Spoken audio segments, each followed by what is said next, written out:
none, and the journal is confirmed. All senators who have bills or resolutions, please bring them to the secretary's desk. You are running out of time. Mr. Secretary, first reading and reference of Senate bills and resolutions, please.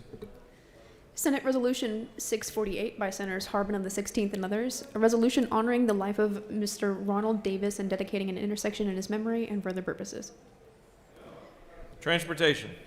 Senate Resolution 649 by Senators Harbin of the 16th and others, a resolution honoring the life of Mr. Jerry C. Colwell and dedicating an intersection in his memory and for other purposes. Transportation. Senate Resolution 650 by Senators Dugan of the 30th and others, a resolution creating the Senate Study Committee to review education funding. Rules. Senate Resolution 658 by Senators Hickman of the 4th and others, a resolution supporting the people of Ukraine during the crisis caused by the invasion of Ukraine by the Russian Federation and for other purposes. Rules. Senate Resolution 659 by Senator Summers of the 13th and others, a resolution creating the Senate Study Committee on Unsheltered Homelessness and for other purposes. Rules. That completes the order, Mr. President. Mr. Secretary, first reading and reference of House bills and resolutions, please.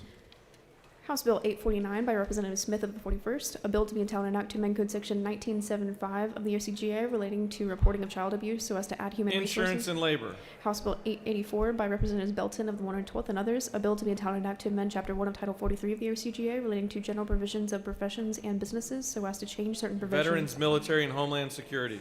House Bill 1043 by Representatives Disperse of the 11th and others, a bill to be entitled an act to amend Chapter 12 of Title 50 of the OCGI relating to commissions and other agencies so as to provide for the creation of the Georgia Endowment for Teaching Higher Professionals. education. House Bill 1279 by Representatives Gamble of the 15th and others, a bill to be entitled an act to amend Article 3 of Chapter 13 of Title 16 of the OCGA relating to dangerous drugs so as to authorize certain persons with a chronic Public disease. safety. House Bill 1280 by Representatives Lim of the 99th and others, a bill to be entitled an act to amend Article 6 of Chapter 5 of Title 48 of the OCGI relating to municipal taxation so as to revise provisions concerning the duties of county tax commissioners. Finance. House Bill 1295 by Representatives Corbett of the 174th and others, a bill to be entitled an act to amend Part 6 of Article 6 of Chapter 2 of Title 20 of the OCGI relating to employment under the Quality Basic Education Act. Education and youth. House Bill 1351 by Representatives Knight of the 130th and others, a bill to be entitled an act to amend Article 7 of Chapter 4 of Title 49 of the OCGI relating to Medicaid assistance generally so as to provide for pharmacy benefits management for the Medicaid program to be conducted Insurance and labor. House Bill 1357 by Representative Smith of the 18th and others, a bill to be entitled an act to amend Code Section 20-2-994 relating to Professional Standards Commission's authority to create. Education and youth. House Bill 1371 by Representatives Disperse of the 11th and others, a bill to be entitled an act to amend Chapter 1 of Title 31 of the OCGA relating to general provisions regarding health so as to provide for the creation of the Government oversight. House Bill 1372 by Representative Smith of the 133rd and others, a bill to be entitled an act to amend Title 25 of the OCGA relating to fire protection and safety so as to revise provisions. Regulated industries. House Bill 1381 by Representative Stevens of the 174th and others, a bill to be entitled an act to amend Chapter 80 of Title 36 of the OCGA relating to general provisions applicable. Slogo general. House Bill 1383 by Representative.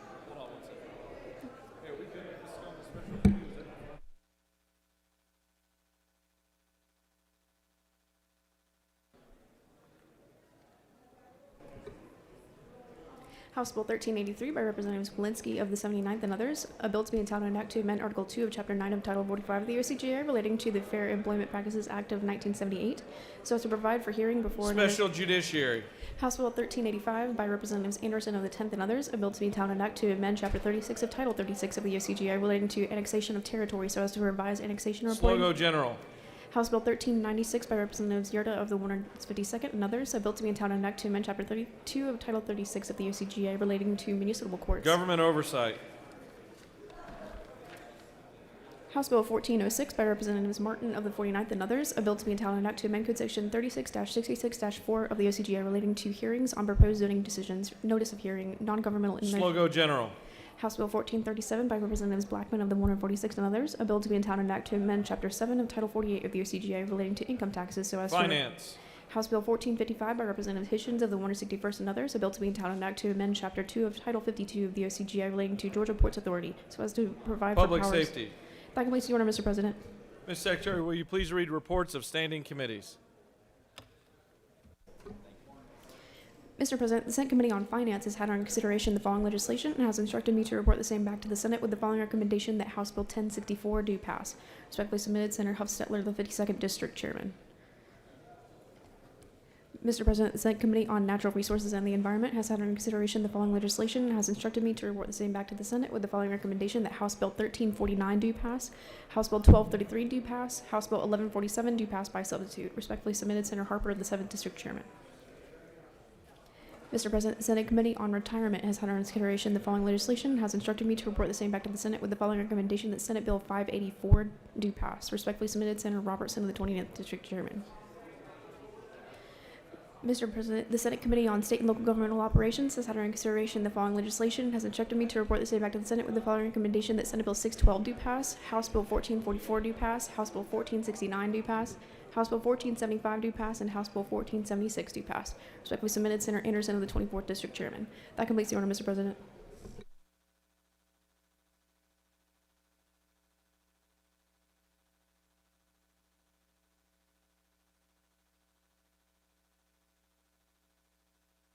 Mr. Secretary, can you please read bills and resolutions for the second time? Senate Bill 76 by Senator Albers of the 56th and others. Emergency Communications Authority, Next Generation 911 Systems and Services provide. Senate Bill 171 by Senator Robertson of the 29th and others. Safe Communities Act of 2021 enact.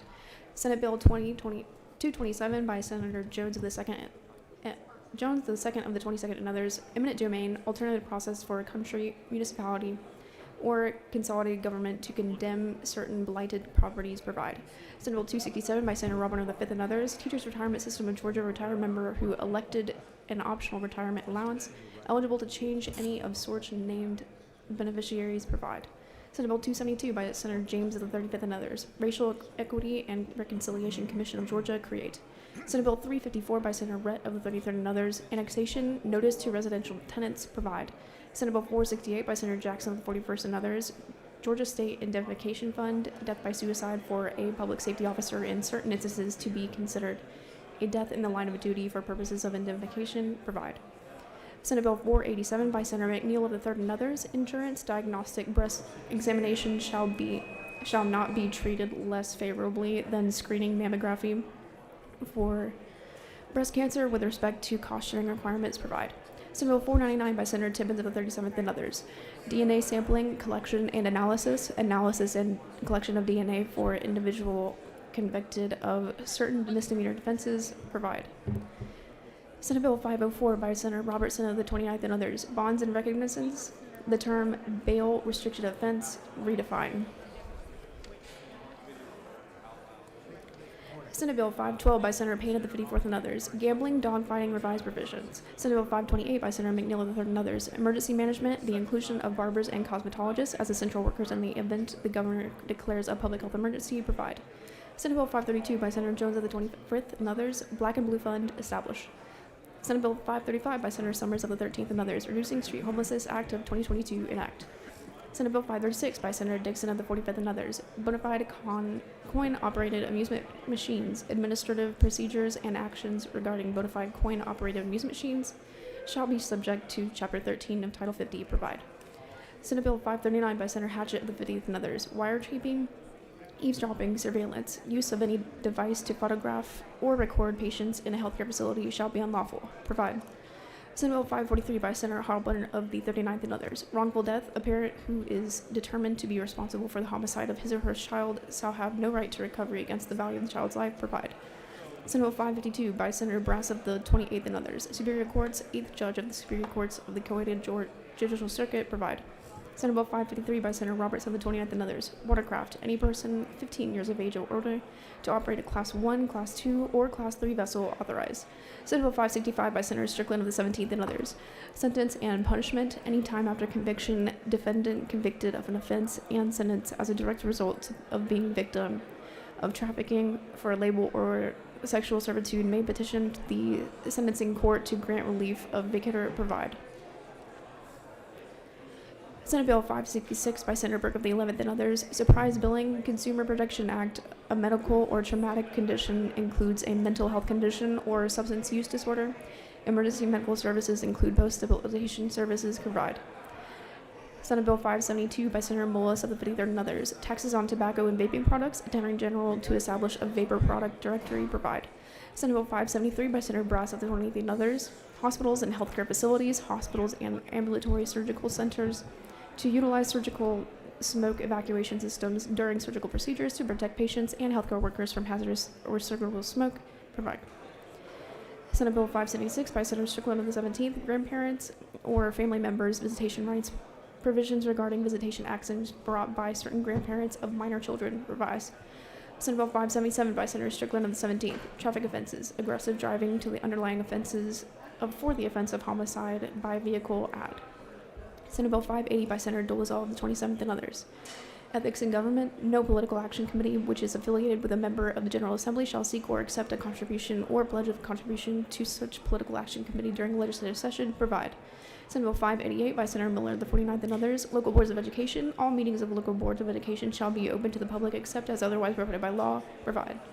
Senate Bill 591 by Senator Hatch of the 50th and others. Secondary metals recyclers shall be illegal for certain persons to purchase, possess, obtain, or sell used detached catalytic converters, used utility wire, or used communications copper. Provide. Senate Bill 599 by Senator Hickman of the 4th and others. Reckless conduct, offensive reckless conduct by discharging a firearm. Provide. Senate Bill 601 by Senator Miller of the 49th and others. Georgia Educational Freedom Act. Enact. Senate Bill 605 by Senator Burke of the 11th. Employment security. Certain nonprofit organizations have the option of making installment product payments to finance employment benefits paid to its employees for certain time periods during the COVID-19 public health emergency. Provide. Senate Bill 609 by Senator Mullis of the 50th and others. Medical cannabis. The Georgia Access to Medical Cannabis Commission is subject to change procurement laws. Provide. Senate Bill 610 by Senator Harrell of the 40th and others. Department of Community Health conduct a comprehensive review of provider reimbursement rates for home and community-based services covered by the waiver programs require. Senate Resolution 463 by Senator Gooch of the 51st and others. Joint Study Committee on the Electrification of Transportation. Create. Senate Resolution 525 by Senator Beach of the 21st and others. Board of Regents of the University System of Georgia ensure that no less of 85% of all early action admissions are awarded to Georgia resident students. Urge. Senate Resolution 546 by Senator Anderson of the 45th and others. Triple Negative Breast Cancer Awareness Day recognizing March 3rd, 2022. Senate Resolution 584 by Senator Jackson of the 41st and others. Maternal Health Mental Health Day recognized May 4th, 2022. Senate Resolution 613 by Senator James of the 35th and others. Georgia Building Authority Act and the State of Georgia ADA Coordinator's Office develop a plan to make Georgia State Capitol Building more accessible for individuals with disabilities. Urge. Senate Resolution 623 by Senator Tippins of the 37th. Election and term of members. Implementation of staggered terms of office for members of the Senate. Provide. House Bill 963 by Representative Parrish of the 158 and others. Controlled Substances Schedule 1 and 4 change certain provisions. That completes the order, Mr. President.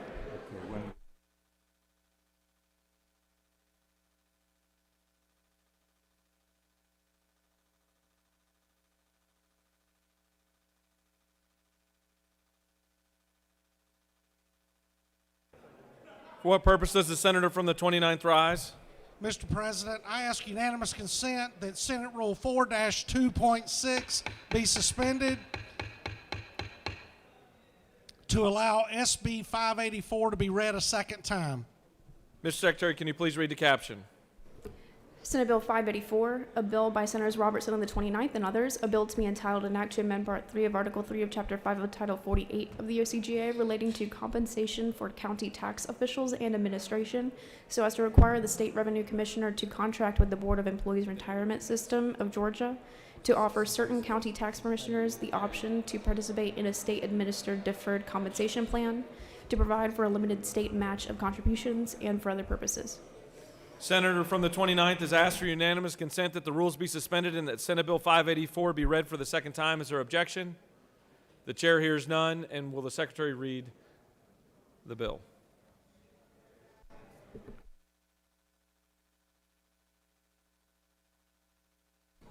Senate Bill 584, a bill by Senators Robertson on the 29th and others, a bill to be entitled an act to amend Part 3 of Article 3 of Chapter 5 of Title 48 of the OCGA relating to compensation for county tax officials and administration, and for other purposes. Mr. President, the Senate Committee on Retirement recommends that this bill do pass. Respectfully submitted, Senator Robertson of the 29th District Chairman. That completes the order, Mr. President.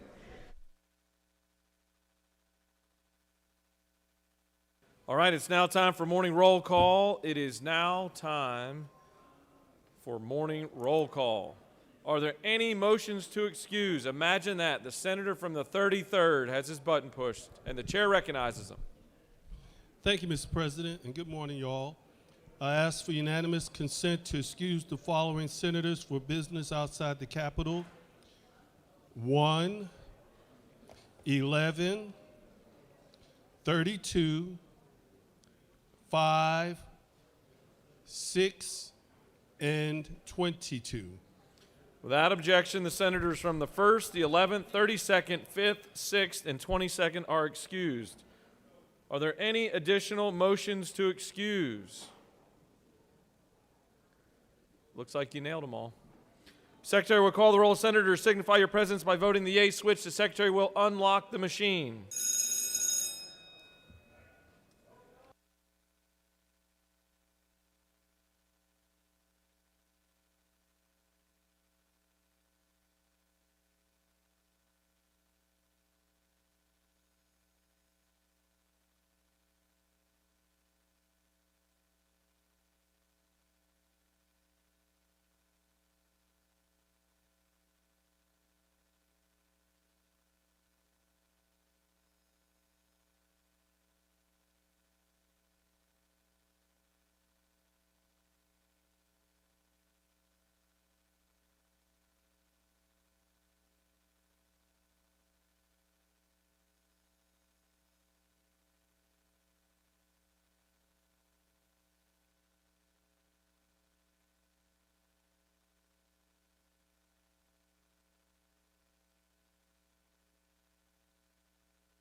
All right, it's now time for a morning devotional.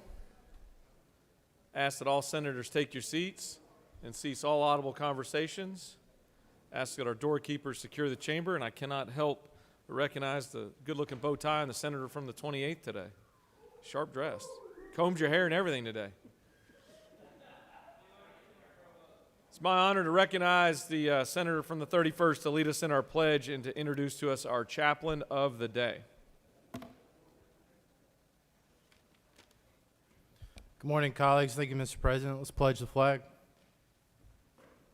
Pledge allegiance to the flag of the United States of America and to the republic for which it stands, one nation, under God, indivisible, with liberty and justice for all. And the Georgia flag. Pledge allegiance to the Georgia flag and the principles for which it stands, with wisdom, justice, moderation, and courage. Good morning, colleagues. It's my honor to bring a friend, a brother, a friend of who serves in law enforcement, a faith leader in our community from Polk County, Georgia, Jonathan Blackman. Jonathan is a long-life resident of Cedartown, Georgia. He graduated from Cedartown High School and the University of West Georgia, and I know we have some University of West Georgia grads in the room. He is happily married to his wife, Kelly, who is with us today. For 25 years. He has 2 children, Evie, who is a teacher at Youngs Grove Elementary School, and 16-year-old Brody, and 8-year-old furry pal, Max. Jonathan serves as the current chief deputy and chaplain for the Polk County Sheriff's Department. He is a former youth pastor at 4 churches in Polk County for a combined of 20 years. He is the former pastor of Antioch Baptist Church. He currently serves as the associate pastor of Essential Church in Rome and the Connections Missions Ministry at First Baptist Church in Cedartown. He also serves as the chaplain for the Georgia Sheriff's Association. Jonathan's a very special person to me. When I ran for office, he was introduced from a mutual friend, and I'm going to say our mutual friend's name because he'll give us grief later. Kyle Pinkard, who grew up in Polk County. And when I got to meet Jonathan took a chance on me. We didn't know each other, but we had a lot in common in terms of our family, our belief in the Lord, and our service to our community, and the work that he's done to protect his community and serve in law enforcement. And I've been humbled to be by him and his wife's side and his sheriff through awesome and fun times, and also through some of the saddest times I've seen the Polk County community endure with the loss of their friends and other fellow sheriff's deputies. So at this time, I'd like to introduce Jonathan Blackman. There's a lot to be said. Thank you, Jason, and I appreciate you and what you do for our area as well as the state of Georgia. So I just want to say good morning. Good morning to our Lieutenant Governor and to our Secretary of State and all the senators here and all the leaders and all the workers here in the Senate. And this is my first time. So before we pray and I read a devotion, I just want to give you a thought to start with. And the thought is for you guys today. Here's the thought. God is fighting your battles, arranging things in your favor, and making a way even when you don't see a way. I know there's a lot of things that get clouded during times when y'all are working, so just know that God's there working. So it's a great honor to be here as chaplain today, and I do thank Senator Jason from our district for this special invitation. So I don't know if you have your Bibles or maybe a Bible app, or just want to make a note of the scripture I want to share with you today, but I think it'd be something great for you to refer to, or maybe even share with another colleague or friend or family member. It's going to be in Deuteronomy Chapter 20. So I'll let you maybe jot that down or find that. Deuteronomy Chapter 20, and we're just going to read 4 verses here. And it says in verse 1, when you go out to fight your enemies, and you face horses and chariots, and an army greater than your own, do not be afraid. The Lord your God, who brought you out of the land of Egypt, is with you. Now I know our army and our forces look a lot different today, right? Our battles look a lot different. Listen to verse 2. When you prepare for battle, the priest must come forward to speak to the troops. Much like today, I don't consider myself a priest, but I do consider myself a minister of God. And I'm here to prepare the troops of the Senate for what you may face today or the rest of the time here that you are at the Capitol. Verse 3, he will say to them, listen to me, all you men of Israel. Do not be afraid as you go out to fight your enemies today. Do not lose heart or panic or tremble before them. Verse 4, for the Lord your God is going with you. He will fight for you against your enemies, and he will give you victory. When I thought about that, here's what Webster says about the word battle. Battle's all over that scripture. Webster says this, battle is defined as a general encounter between armies, ships of war, or aircraft, or an extended contest, struggle, or controversy. What do we see at the Capitol? A lot of that, right? And verse 3 says this, or the example 3 says this, a struggle to succeed or survive. And I'm excited today to know that Georgia has survived. We've had a hard couple of years, but we have struggled and we have survived. I don't know all of you today, but what I do know, about every one of us here, we have one thing in common. Here's what we have in common. We have a battle. It's either going to be one we're coming out of the battle, or it's one we're right in the middle of, or it's one we're heading toward. There's a battle always around us. Our God knows what is behind us. He knows what is beside us, and he knows what is in front of us. And that's what makes his victories easy. He is the only one that can arrange things in our favor, making a way even when we do not see a way. Just as Moses shares here in the book of Deuteronomy with the troops in the Old Testament, as we read these verses, I'm here to remind you today in the Senate that 3 key points of these verses. The Lord your God is with you if you allow him. The second point is do not be afraid.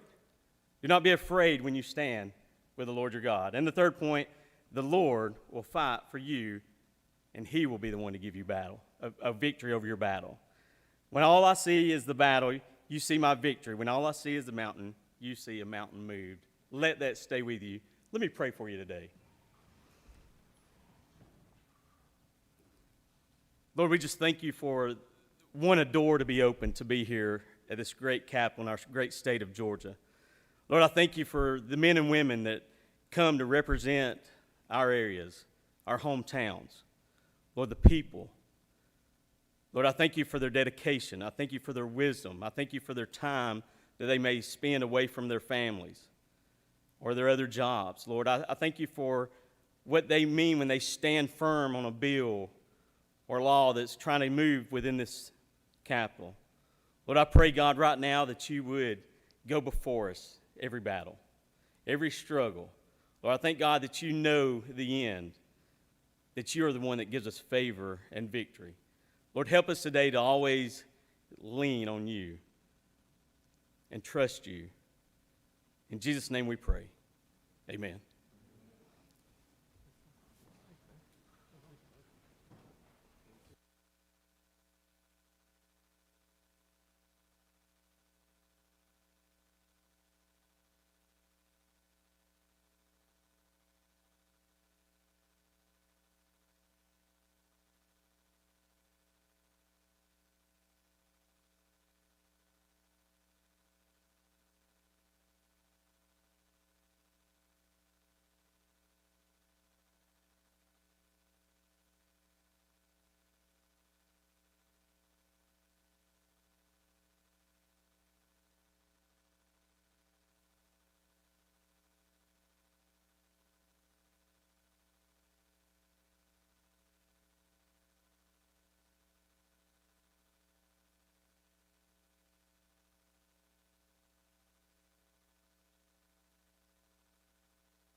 All right, if I could get everybody's attention, if we could all take our seats. Everyone take your seats. It is truly an honor to be able to introduce this great group behind us, and certainly it doesn't take a whole lot of introductions here, but I want to talk a little bit about the Brave season last year. So obviously we see a trophy and we see the championship that we were all so proud to watch happen, but there was so much more that happened last year.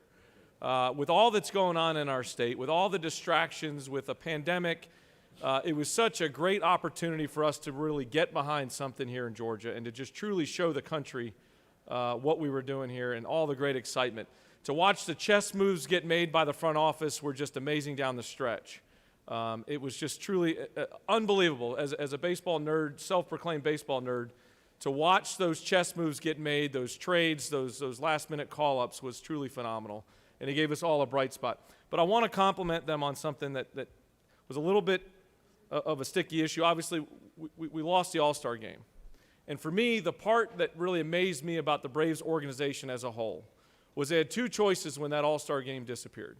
They could hang their head and spend the rest of the season complaining about it, or they could put their head down and go win a championship. And I'm proud that they put their head down and went and won a championship. Truly was amazing. Now, because we're the deliberative body and because we're so calculated in what we do here, of course, this is to celebrate the championship, but it's also to celebrate that we're about ready to get back to playing baseball. So we had the intuition that they were going to have the collective bargaining agreement wrapped up yesterday, and here they are. So it's my honor to recognize and to bring forward Derek Schiller with the Atlanta Braves.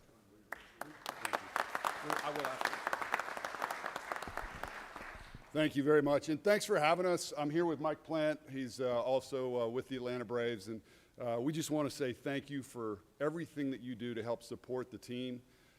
You know, we wouldn't obviously be in this position where we could defend a world championship unless we win the world championship, and we did that with all of your help.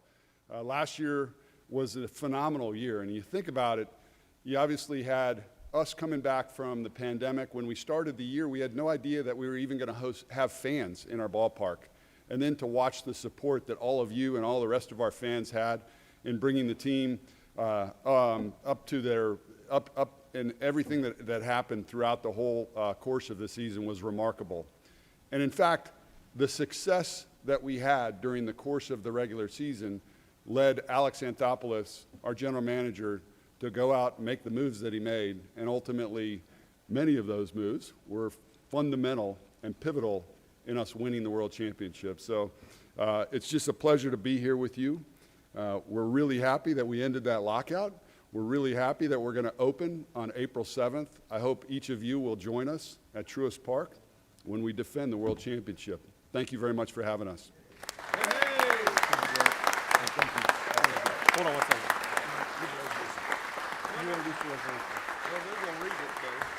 We've got a resolution that we'd like to we'd like to read. Mr. Secretary, will you please read the resolution? Senate Resolution 7EX by Senators Bullis of the 53rd and others, a resolution congratulating the Atlanta Braves and for other purposes. Whereas on November 2nd, 2021, the Atlanta Braves claimed their first World Series title since 1995 after shutting down the Houston Astros 7-0, finishing the series with 4 wins and 2 losses. And whereas after securing an early lead, the Braves utilized their superior pitching and landed numerous home runs in order to close out the game. Whereas George Soler was named the 2021 World Series MVP for his outstanding performance, joining the ranks of Hank Aaron, Lonnie Smith, and Ryan Klesko. And whereas the victory gives the city of Atlanta its first major professional sports league championships title since Atlanta United won the MLS Cup in 2018. And whereas the phenomenal performance of the team is a clear indication of the outstanding athletic ability, dedication, hard work, and unity of purpose and spirit of each member of the team. And whereas this magnificent team earned its well-deserved reputation for excellence, and it is abundantly proper to call them champions. Now, therefore, be it resolved by the Senate that the members of this body congratulate the Atlanta Braves for winning the 2021 World Series title and extend sincere best wishes for the continued success on the field and beyond. Be it further resolved that the Secretary of the Senate is authorized and directed to make appropriate copies of this resolution available for distribution to the public and to the press. That completes the order, Mr. President. Is there objection to the adoption of the resolution? The chair hears none, and the resolution is adopted. Now, look, I'm between jobs here in a few weeks. So if y'all are looking for a right-handed reliever that's got a good two-seamer and a good slider, I'm in.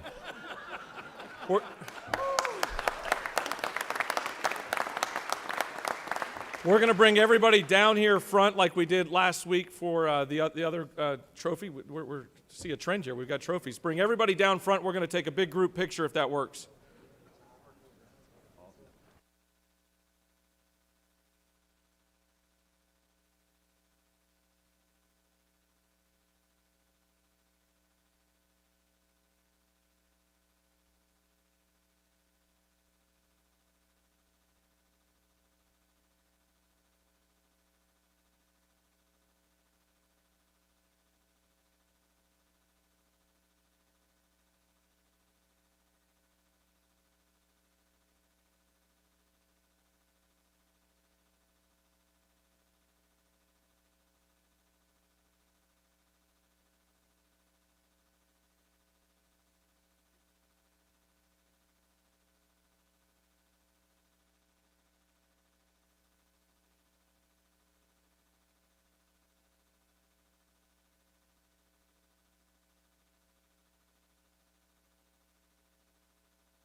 All right, the Senate will come back to order. That was a great time.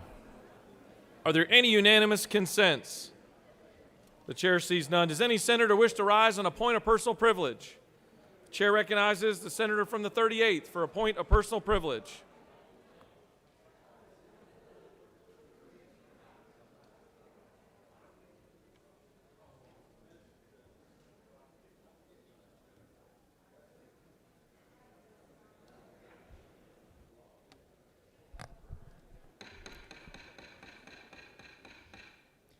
Good morning, colleagues. I hope everybody's doing well today.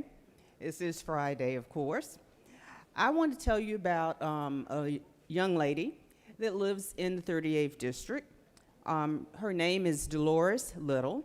She is a female minority entrepreneur and has a cleaning business, which she's owned for 47 years. She's worked at one point with the federal government in various different capacities. She was married to her husband for 52 years until he passed August of 2013, and she's the mother of two. She has a son and a daughter.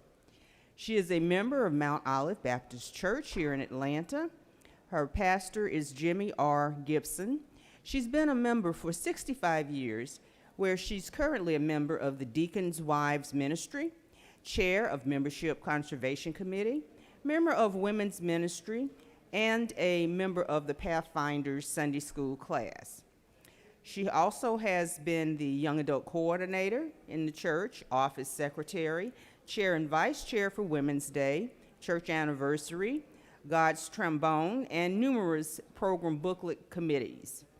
She enjoys family relationships, going on vacations, reaching out to the sick with a smile, helping to provide food for those who are in need, and encouraging those that are low spirit by always pointing them to Christ. She is a native Atlantean. Thank you for listening. Chair recognizes the senator from the 50th for a point of personal privilege.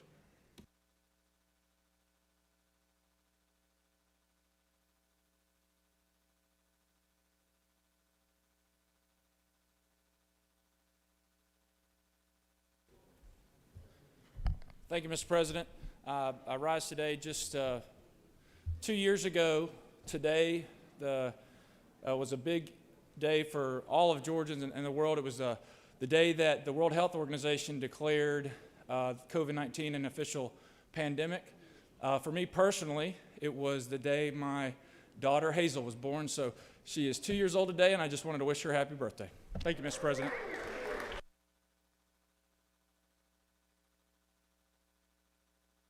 Chair recognizes our distinguished Rules Chairman for a point of personal privilege.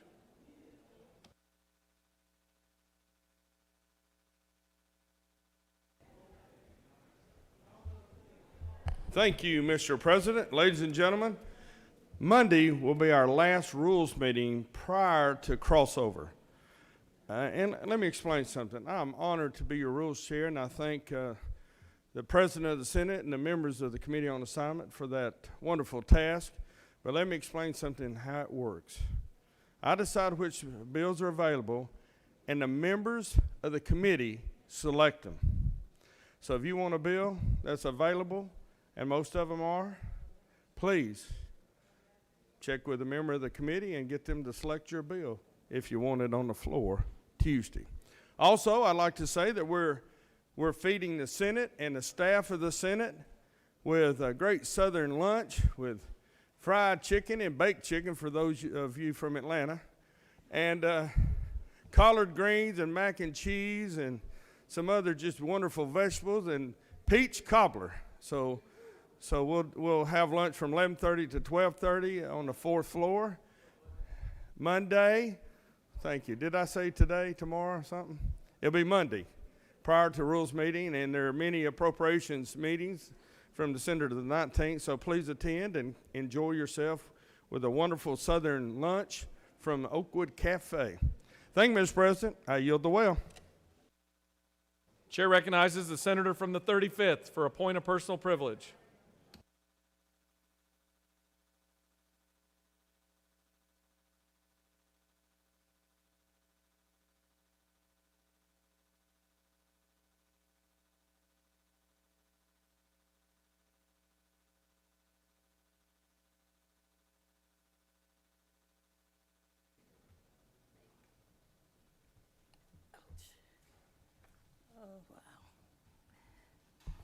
Thank you, Mr. President. Good morning, colleagues. I rise this morning to recognize this day, March 11th, 2022, as Child Rescue Crusade Day here at the State Capitol through the Senate Resolution 591. High school students from across Georgia were invited to participate in a mock legislative session at the Capitol, and that was a few months ago, to further educate and inspire young leaders and prepare them for the future and their success. It was sponsored by the National Black Caucus of State Legislators, and as many of you know, education is a vital component of our state's growth and development, and what better way to further that education than by exposing our students to the mechanisms of government. During the students' time at the Capitol, they discussed and debated topics important to modern middle and high school experience. And the students also had the opportunity to craft legislation, and they did that. And they voted and passed legislation that will be forwarded to the General Assembly to be considered for adoption. Following the adjournment of their mock session, students were gifted with a certificate of completion recognizing their hard work and dedicating contributions to the legislative process. And as we know, the COVID-19 pandemic has taken its toll on all of us in more ways than one, but none more than our students and future leaders of Georgia. Preserving the prosperity of our children is vital, and through the Child Rescue Crusade, public and private school students were given the opportunity to gain a better understanding of the workings of state government, specifically on how a bill becomes a law. I'm honored to have some of them in the Capitol today. I thought they would be sitting in the gallery, and they are all around here and watching us today. So please join me in welcoming these young men and women. And also, I'd like to take a moment to recognize another group that's here with us today, and that's the Good News Church and School from Johns Creek. And they're joining us soon in the gallery. Again, I'm honored to have you all here, young people, if you're listening, and so let's give them still a big Senate welcome and thank them for what they've done and what they're going to do in the future. We're in good hands, y'all. We had some great people. And on your desk, you see the resolution that went out all over the country, and it attached to it was the legislation that mock session of young people of Georgia who came from almost every county participated in. So I thank you very much, Mr. President, and colleagues, thank you for listening. You can join us at 12 o'clock if you want to take a picture with the children on the second floor steps. I yield the well. Thank you. Chair recognizes the senator from the 56th for a point of personal privilege.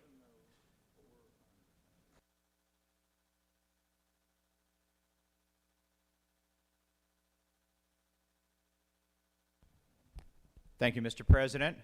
This Saturday, I will have the great honor with my uncle, Chuck Albers, for celebrating his 50th year in the fire service for the Franklin Square Munson Fire Department. He continues our family legacy so proudly. He served in a variety of different roles and positions, and I'm just so thankful for his mentorship, his friendship, his generosity, and his service to all those in the fire department as well as the community he serves. Again, my sincere thanks and appreciation to my uncle, Chuck Albers. Thank you. Chair recognizes the senator from the 19th for a point of personal privilege.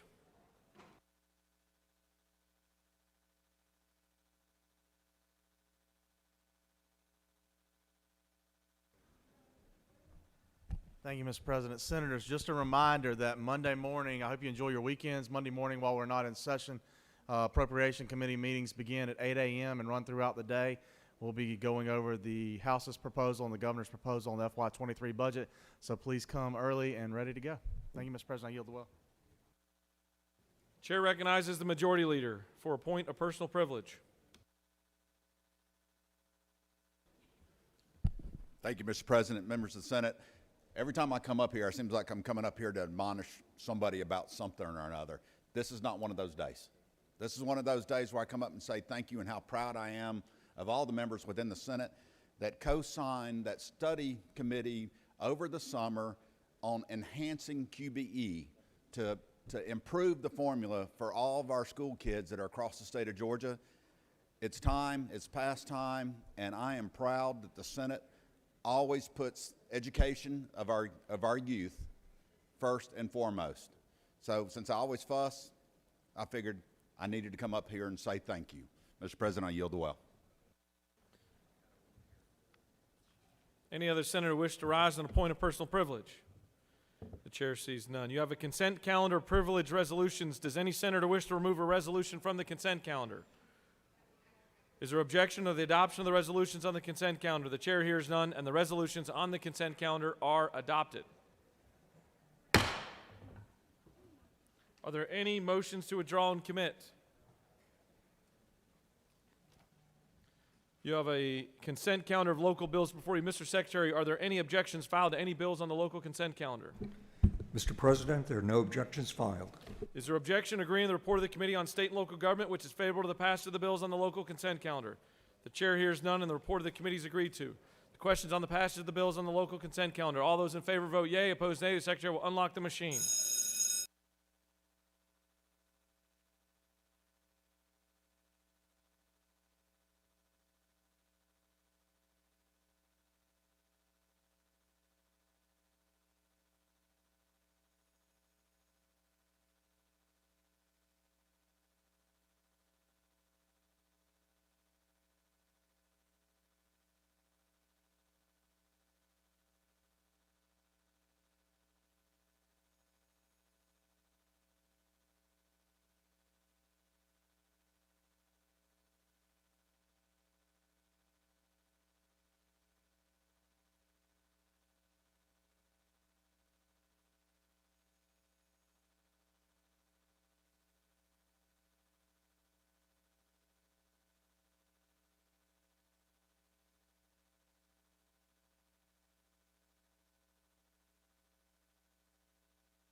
On the passage of the bills on the local consent calendar, the yeas are 48, the nays are 0, and the bills having received the requisite constitutional majority are therefore passed. We are now. Chair recognizes the senator from the 19th. Thank you, Mr. President. I move that the Senate agree to the House amendment to the Senate substitute to House Bill 910. Mr. Secretary, can you please read the caption? House Bill 910, a bill by Representatives Ralston of the 7th and others, a bill to be entitled an act to amend an act making and providing appropriations for the state fiscal year beginning July 1st, 2021 and ending June 30th, 2022, known as the General Appropriations Act, and other purposes. The House offers the following amendment. Amend the Senate substitute to House Bill 910 by inserting the numbered sections and amounts appropriated therefore as contained in the attached document, House Bill 910 Senate substitute as amended by the House, in lieu of the corresponding numbered sections and amounts appropriated therefore as contained in the Senate substitute, which are hereby stricken. That completes the order, Mr. President. Chair recognizes the Appropriations Chairman to speak to his motion. Thank you, Mr. President. Members of the Senate, as you know, over the past few weeks, we've been working hard with the House to try to get some agreement as quickly as possible as we could on the FY22 amended budget. And thanks to your help, much of the work that you've done over the past 2 weeks, I think we've reached a point where we can agree to the House amendment. What lies before you now is the House amendment to the Senate's amendment to House Bill 910, the amended budget for FY22. In many ways, it's similar to what you saw when it came over the first time. It still includes the governor's fully funding of QBE and the QBE formula. It still includes a $5,000 bonus and COLA for state employees, unless you're an elected official. As you know, we pulled those out, believing, like many of you in the Senate did, and the House agreed with us, that leaders eat last, and that while a COLA might be appropriate, a bonus simply was not. The budget also includes increases in public safety that were approved by this body. The $5,000 originally in DJJ and Department of Corrections, but also $2,000 supplementing that pay on top of it that we hope to be able to hold into the FY23 budget as well. Those numbers were specific because we wanted to address the exceptionally high turnover that we've seen in those agencies. Your priorities are also recognized in Department of Behavioral Health on respite care, Kate's Club, Broken Shackle, and also in the Department of Human Services budget on after-school programming and in adaptive sports and DOE, in the DECAL program, Summer Nutritious program. One of the areas that we did have a disagreement with the House and were able to work out was on skilled nursing facilities. There was an insistence on this body that any increase would go into quality payments to make sure we were reducing pressure ulcers, antipsychotic medications, and other things like that. We were able to hold the Senate's position on the quality language, and I appreciate your help to get there. You'll see that we also reached a deal on airport aid, rural downtown developments, and transportation support for the IIJA program, which we understand Congress now is going to fund. While the Senate position was originally at $189 million, the House position was zero. We were able to compromise in the middle, leaving $100 million to provide a local state match for that, or a state match rather, for that program. A few last-minute additions that the Senate was able to support in conference, or would support with your vote in conference, was $150,000 for the Public Safety Officer Support Program for canine therapy dogs, which has been championed by our First Lady. Also $2 million for integrated precision agriculture, which has been championed by the Senator from the 20th. $8.5 million in addition to the Governor's Emergency Fund for public safety needs that we see coming that could be over multiple years in the future. And we also were able to, because of the Senate's original ad, thanks to the Senator from the 27th, to add monies for additional funding for school nurses. The Governor saw that proposal and picked it up for all other school staff as well, an increase of $2,000 for all those staff. The Governor also made a move that I think is extremely prudent in putting a 13th payment into debt service. It really will help us as we move forward into uncertain times, secure the financial stability of the state. That's a highlight of the proposals. Many of them are things you've seen over the past few weeks. You were integrally involved in being a part of them. I want to thank you again for your support, for your comments, for the extreme efforts you took to represent your district, and also want to thank the Senate budget staff for their help in getting to where we are today. If you don't mind, please give them a round of applause too.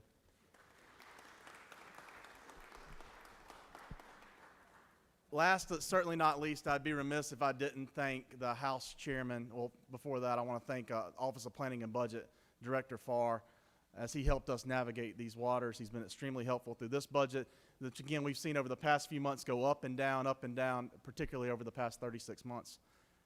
And then last but not least, I need to make sure we thank the Chairman of the House Appropriations Committee. As you know, Chairman England announced he is not going to return to this body, and I told you last time that while that's a loss for the House, it's also a loss for this entire building and a loss for the Senate. His fingertips and his touches will be on this budget for many years to come. The hearts that he's affected, the lives he's affected will be evident for many, many years to come after this, and really appreciate the leadership that he's provided as well as the mentorship he's provided to the Senate Budget Office after the passing of Senator Hill, the previous senator from the 4th. Mr. President, if there are no questions, I'll yield the well and ask for favorable consideration to the House amendment to the Senate substitute to House Bill 910. You do have a question. Chair recognizes the senator from the 34th with a question. Thank you, Mr. Chairman. This is Senator Yeo. Yes, ma'am. Is it not true that the leaders eat last, and we've been eating last for the past 20 years that I've been here? Senator, that's very true, but I haven't seen that statement change yet. Thank you, Senator. You have no more questions. Thank you so much. I urge your favorable consideration. Does any other senator wish to speak for or against the motion? The chair sees none. The senator from the 19th has moved that the Senate agree to the House amendment to the Senate substitute to House Bill 910. All those in favor vote yea, opposed nay. The secretary will unlock the machine.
On the motion, the yeas are 52, the nays are 0, and the Senate has agreed to the House amendment to the Senate substitute to House Bill 910. I want to echo the Appropriations Chairman's comments about your staff with the Budget Office. Melody and her entire team's done a great job. And now y'all get about an hour off before we start working on the fiscal year 2023 budget. So, Chair recognizes the Appropriations Chairman. Mr. President, I would rise to make a motion that the Senate immediately transmit House Bill 910 to the House.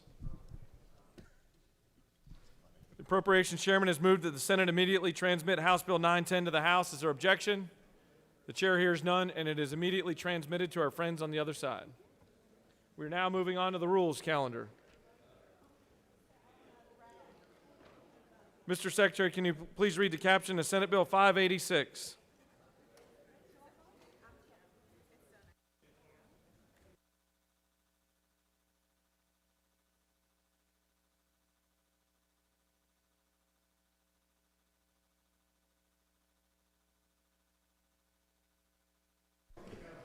Senate Bill 586, a bill by Senators Gooch of the 51st and others, a bill to be entitled an act to amend Part 2 of Article 3 of Chapter 4 of Title 32 of the OCGA relating to exercise by counties of power to contract for road projects generally so as to authorize the use of design-build contracting method by counties and for other purposes. Mr. President, the Senate Committee on Transportation recommends that this bill do pass. Respectfully submitted, Senator Ginn of the 47th District Chairman. That completes the order, Mr. President. Chair recognizes the senator from the 51st to present Senate Bill 586.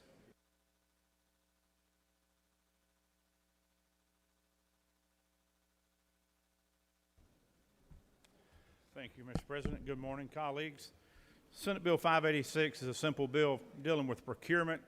The term is known design build. It's something we passed here several years ago that allows the DOT to be able to put out for bid a project, let's say a road project or a bridge project. It would allow those contractors to hire the architect and do the design work and build the work themselves. That's already in current law. That's been used by the DOT for many years. It's working fine.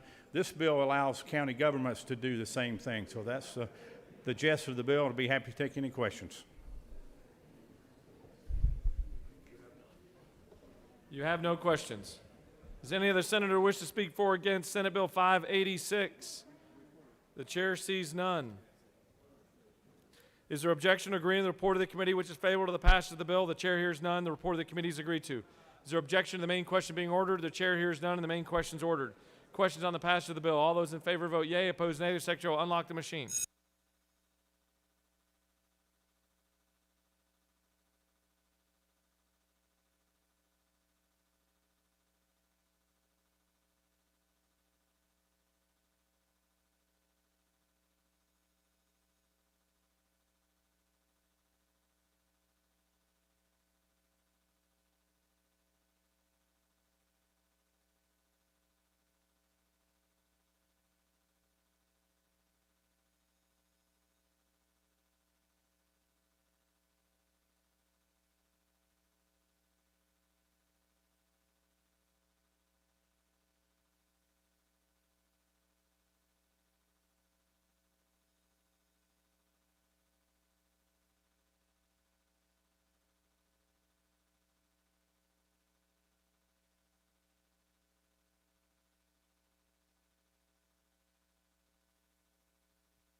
On the passage of the bill, the yeas are 37, the nays are 16. This bill, having received the requisite constitutional majority, is therefore passed. Mr. Secretary, can you please read the caption of Senate Bill 377? Senate Bill 377, a bill by Senators Dugan of the 30th and others, a bill to be entitled an act to amend Titles 20 and 50 of the OCGA relating to education and state government, respectively, so as to require state agencies, the Board of Regents of the University System of Georgia, the State Board of Technical College System of Georgia, units of the University System of Georgia, units of the Technical College System of Georgia, local bills of education, and local school systems to take measures to prevent the use of curricula or training programs which act upon, promote, or encourage certain concepts and for other purposes. Mr. President, the Senate Committee on Education and Youth recommends that this bill do pass by substitute. Respectfully submitted, Senator Payne of the 54th District Chairman. Mr. President, the Senate Committee The Senate Committee on Education and Youth offers the following substitute to Senate Bill 377, a bill to be entitled an act to amend Titles 20 and 50 of the USCGA relating to education and state government, respectively, so as to require state agencies, local boards of education, local school systems to take measures to prevent the use of curricula or training programs which act upon, promote, or encourage certain concepts and further purposes.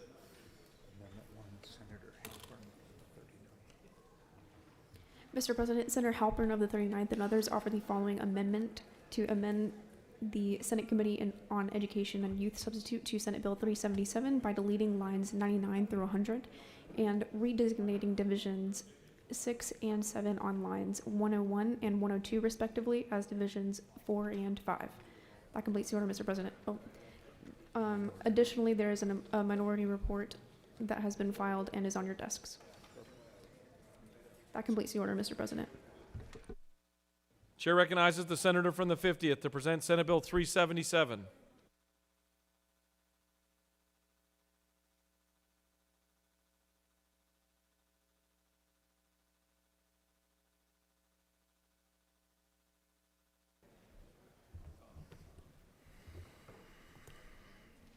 Thank you, Mr. President. Colleagues, I rise today to bring Senate Bill 377. This is a bill to require local boards of education and local school systems to take measures to prevent the use of curricula or training programs which promote divisive concepts. From the very beginning of this process, I pledged certain things. Number one, I pledged to conduct an inclusive dialogue. We've had 4 hearings. We've had multiple people come testify in those hearings from the public. I've had meetings with colleagues in this room on both sides of the aisle. We've had meetings with outside groups. And if you look at the original bill and the bill we have now, input from all the above led to the substitute and the current version of this bill. Number two, I pledged that this bill would not inhibit the teaching of history.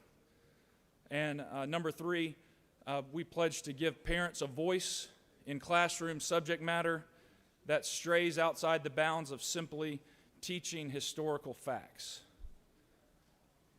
In order to make the intent of this legislation abundantly clear, we specifically defined 9 divisive concepts we believe should never be used in our children's classrooms. And I'm going to read those concepts, and I would encourage you all to read along to help understand the purpose of this bill. So if you're looking at the substitute on lines 23, divisive concept means any of the following concepts. A, one race or ethnicity is inherently superior to another race or ethnicity. B, the United States of America and the state of Georgia are fundamentally or systemically racist. C, an individual solely because of his or her race, skin color, or ethnicity is inherently racist or oppressive, whether consciously or subconsciously. D, an individual should be discriminated against or receive adverse treatment solely or partly because of his or her race, skin color, or ethnicity. E, an individual's moral character is inherently determined by his or her race, skin color, or ethnicity.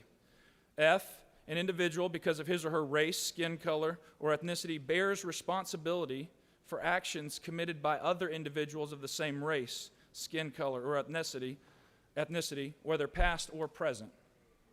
G, an individual should feel demeaned or caused to feel guilt by a teacher because of the individual's race, skin color, or ethnicity. H, performance-based advancement or traits such as hard work ethic are racist or were created by individuals of a particular race to oppress individuals of another race. Or I, any form of race or ethnic scapegoating or race or ethnic stereotyping. And the purpose of those 9 divisive concepts was to make sure there was no ambiguity in what we were trying to do.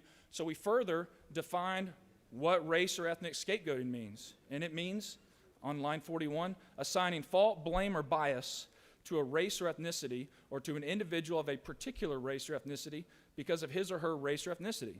Such terms include, but is not limited to, any claim that an individual of a particular race or ethnicity is inherently racist or is inherently inclined to oppress others. We defined what race or ethnic stereotyping means on line 45. It means ascribing character traits, values, moral and ethical codes, privileges, status, or beliefs to a race or ethnicity or to an individual because of his or her race or ethnicity. So those are the concepts we define. Those are the concepts we believe should not be taught to our children. And in my opinion, there is no ambiguity there. But in order to address concerns that any part of that would be ambiguous, we took it a step further. And on line 66, laid out specifically that nothing in this code section should be construed to do any of the following. And I'd like to read, most importantly, I believe, line 76. Nothing in this code section shall be construed to prohibit the use of curriculum that addresses topics of slavery, racial or ethnic oppression, racial or ethnic segregation, or racial or ethnic discrimination, including topics relating to the enactment and enforcement of laws resulting in such oppression, segregation, and discrimination. So I've read the definitions of the divisive concepts. I've read what this bill was not intended to do and shall not be construed to do. And after reading those, it is very difficult for me to understand how so many people still misunderstand this bill. Or at least they say they misunderstand it. That goes to members in this chamber, it goes to residents, reporters. But fortunately, many media sources have done a good job reporting the bill accurately. I vividly remember learning about slavery, learning about segregation, about the KKK, about the Holocaust. And those are some of the most memorable days of learning that a student experiences. Those are the days when students learn just how deeply flawed people can be, how deeply flawed even government can be. And I'm among those who will tell you that those lessons are not just valuable, they are imperative. And our incredible teachers all across the state teach those lessons so eloquently, so memorably, while intertwining those hard-hitting truths with progress, triumphs, and sacrifices made along the way that gives us hope for our country, allows us to still believe that we, collectively, should be proud to be American, should be proud to be Georgians. And I believe that every single one of us in this room today understands our history and the ways it has shaped our present without having been taught that you inherited those burdens. That's what the bill does. That's what the bill doesn't do. And I want to shift gears now to talk about the second part of this bill, which is the complaint resolution process. So if you flip over and want to start on approximately lines 135, this bill requires that local boards of education adopt a complaint resolution policy. This policy, there's a list of individuals who would have standing to bring a complaint under that resolution policy. I understand there's an amendment that I have spoken with the senator from the 39th about, and I support that amendment. It changes this section briefly, and I'll let her address that when she presents her amendment. But it allows, for example, a parent to do a written complaint to a principal, and there's an appeal process. If the parent wants to appeal the principal, it goes to the local school superintendent. There's another level that goes to the local board of education. If they want to appeal further, it can go to the state board of education. If the State Board of Education makes certain findings, they'll submit those to the Department of Education. The Department of Education would make a corrective action plan, which would then be sent down to the school. And the school would have 30 days to implement that corrective action plan. After such time, if they have not complied with the corrective action plan, there would be discretion with the State Board of Education on suspending certain waivers that the school may qualify for at the time. Mr. President, I will yield for questions. Chair recognizes the senator from the 41st with a question. Senator, do you yield? I do. Senator, in line 24 and 25, under the definition of divisive concepts, one of the list systemic, it says that you can't say that the United States of America and the state of Georgia are fundamentally or systemically racist. Can you define systemically racist? Systemically racist, I mean, systemically would be according to a fixed plan or system. So the system, the way the United States operates as a whole, you cannot teach that we collectively as a country or collectively as a state are racist. Do you further yield? I do. Isn't it true that in your remarks you noted that you learned about racism and slavery as a child and, quote, learned, quote, how deeply flawed government can be? Yes. So do you further yield? I do. So in this understanding of how deeply flawed government can be, is government a system? The system, the government system, yes, I would say so. And do you further yield? I do. Is this system called the government flawed?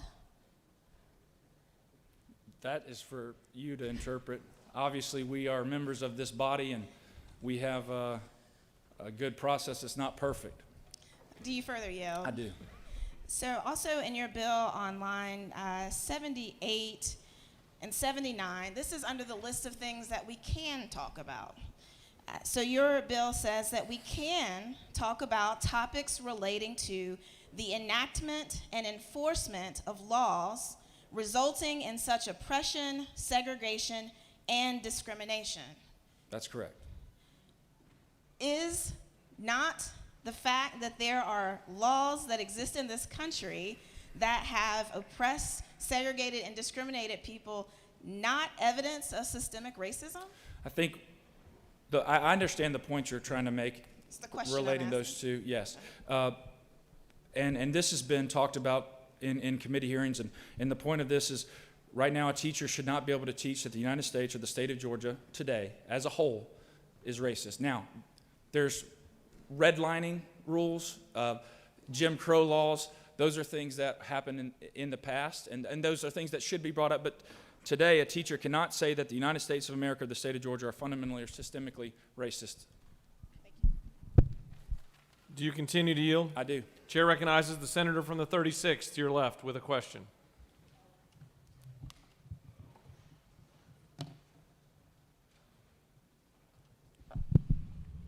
Thank you, Mr. President. Does the senator yield? I do.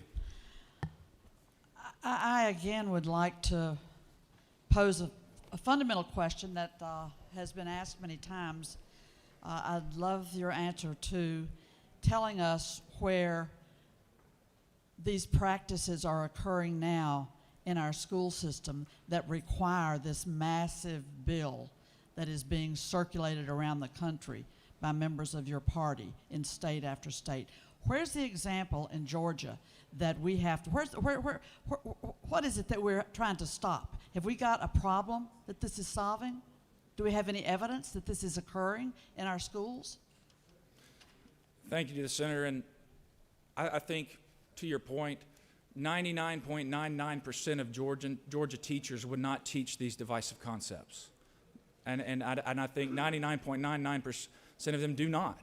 But since the very beginning, that's been one of the biggest questions that I've gotten is, right. You know, where is the proof? Where do you see this? But I'll tell you, one of the things that was shocking and alarming to me throughout this process based on internet, emails, comments on social media is there are people who criticize this bill and say that these divisive concepts should be taught.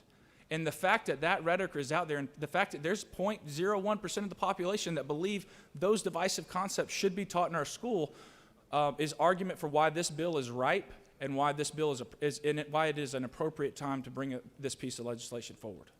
Do you further yield, I Senator? do. Line 76 through 79 that were referenced in the last exchange with the last questions raised from a senator.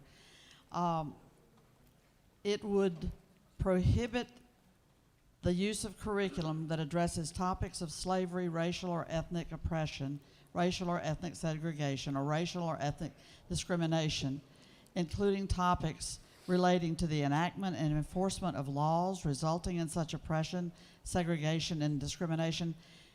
Can you explain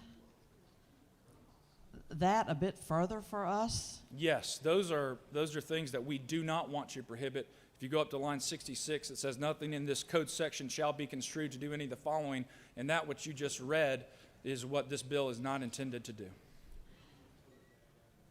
So, lifting up an example, if I could give you an example, if the senator will yield for a further question. I will yield. We've had, is it not true, studies that demonstrated that our Department of Transportation historically in Georgia had very low minority participation in terms of the contracts awarded by our state government Department of Transportation.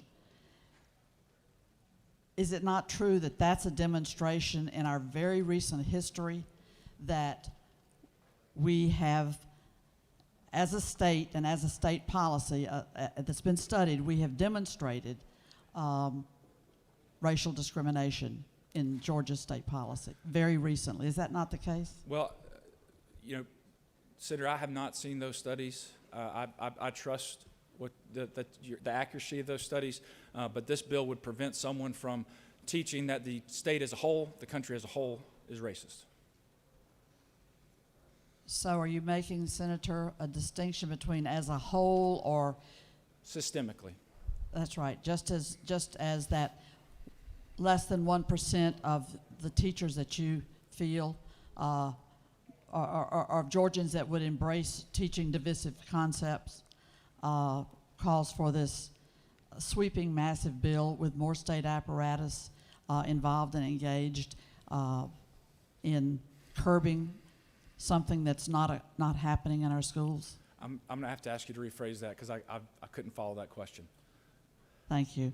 I was saying that, if you'll yield for this question, that you pointed to, did you not point to less than 1% of Georgians that believe that divisive concepts should be taught?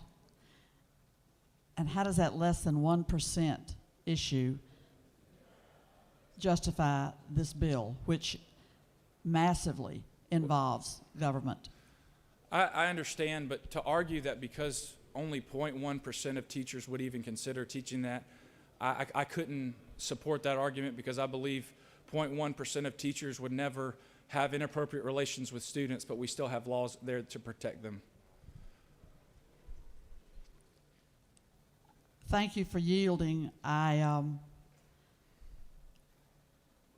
want to repose that question about the Department of Transportation policies that were studied.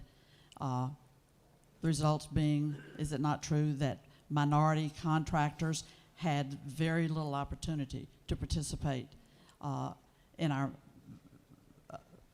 the contracts offered by the Department of Transportation? That the record is they showed exclusion of minority contractors to a very large extent. Isn't that true? Well, like I said before, I haven't seen those studies, but I'm sure the senator knows of what she speaks. But isn't it also true that that's a demonstration of a practice by our state in this present modern age that demonstrates a systemic approach to minority contractors' access to the state contract process? So would that be outlawed for a teacher to reference that? Well, once again, I'm not aware of the studies you're talking about. I yield to you and say that I do know, I think you know what you're talking about for sure. But this bill is to prevent the teaching that the United States as a whole or the state of Georgia is racist. Thank you for entertaining my question. Do you continue to yield? I'll yield for a few more, Mr. President. Chair recognizes the senator from the 46th with a question. Thank you, Mr. President. Senator, do you yield? Senator, yes. I'm intrigued by this argument that America or the state of Georgia has systemic laws that are racially discriminatory. Are you aware of any laws that are racially discriminatory? I'm thinking of the Voting Rights Act, which specifically protects racial minorities from unfair treatment, the Civil Rights Act of 1964. I mean, back for the last 60 years now, it seems to me that our country has more laws preventing any kind of racial discrimination than creating a system or a legal framework for discrimination. Are there any laws you're aware of? No, there are not. Thank you. Thank you, Senator. Chair recognizes the senator from the 43rd with a question.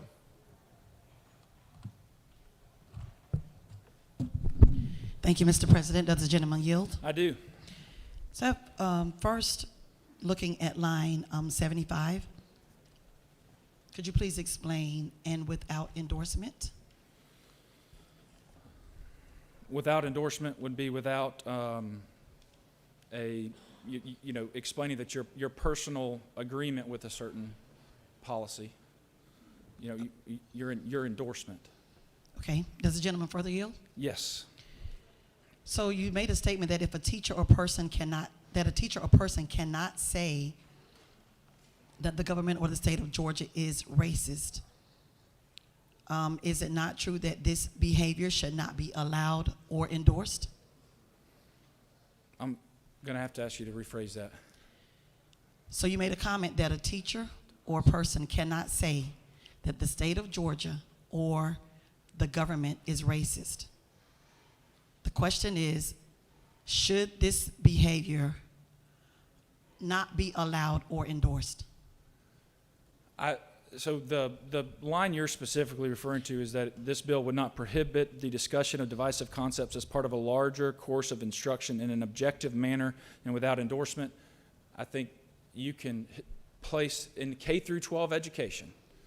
We're not talking about colleges here. We're talking about K through 12 education. If there is a course regarding any of these divisive concepts, they could be taught in an objective manner without the personal or political beliefs of the professor, or the teacher that's teaching it, being taught to the students. These are children. But my question is, if they are not allowed to teach it, it should not be allowed to be endorsed or tolerate the behavior. I'm not talking about classroom. I'm talking about, you said a person or teacher. So we're not talking about teacher, we're talking about a person. Should it not be allowed to be tolerated or endorsed, the behavior? The racist behavior. So I'm trying to follow you. Are you saying that should these divisive concepts be allowed to be taught? Should they allowed to be acted upon? Well, I don't think any of these divisive concepts should be taught, and that's the purpose of this bill. You're evading the question, but thank you. Do you continue to yield? I'll come back and close, Mr. President. I'll yield the well. Senator has yielded the well. Thank you. You will be afforded the opportunity to close the debate. Chair recognizes the minority leader to speak to the measure.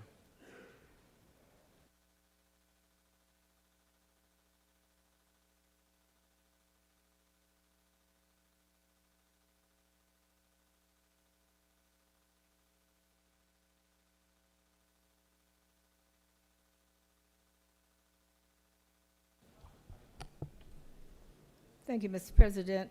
Members of the Senate, I rise today in opposition to Senate Bill 377.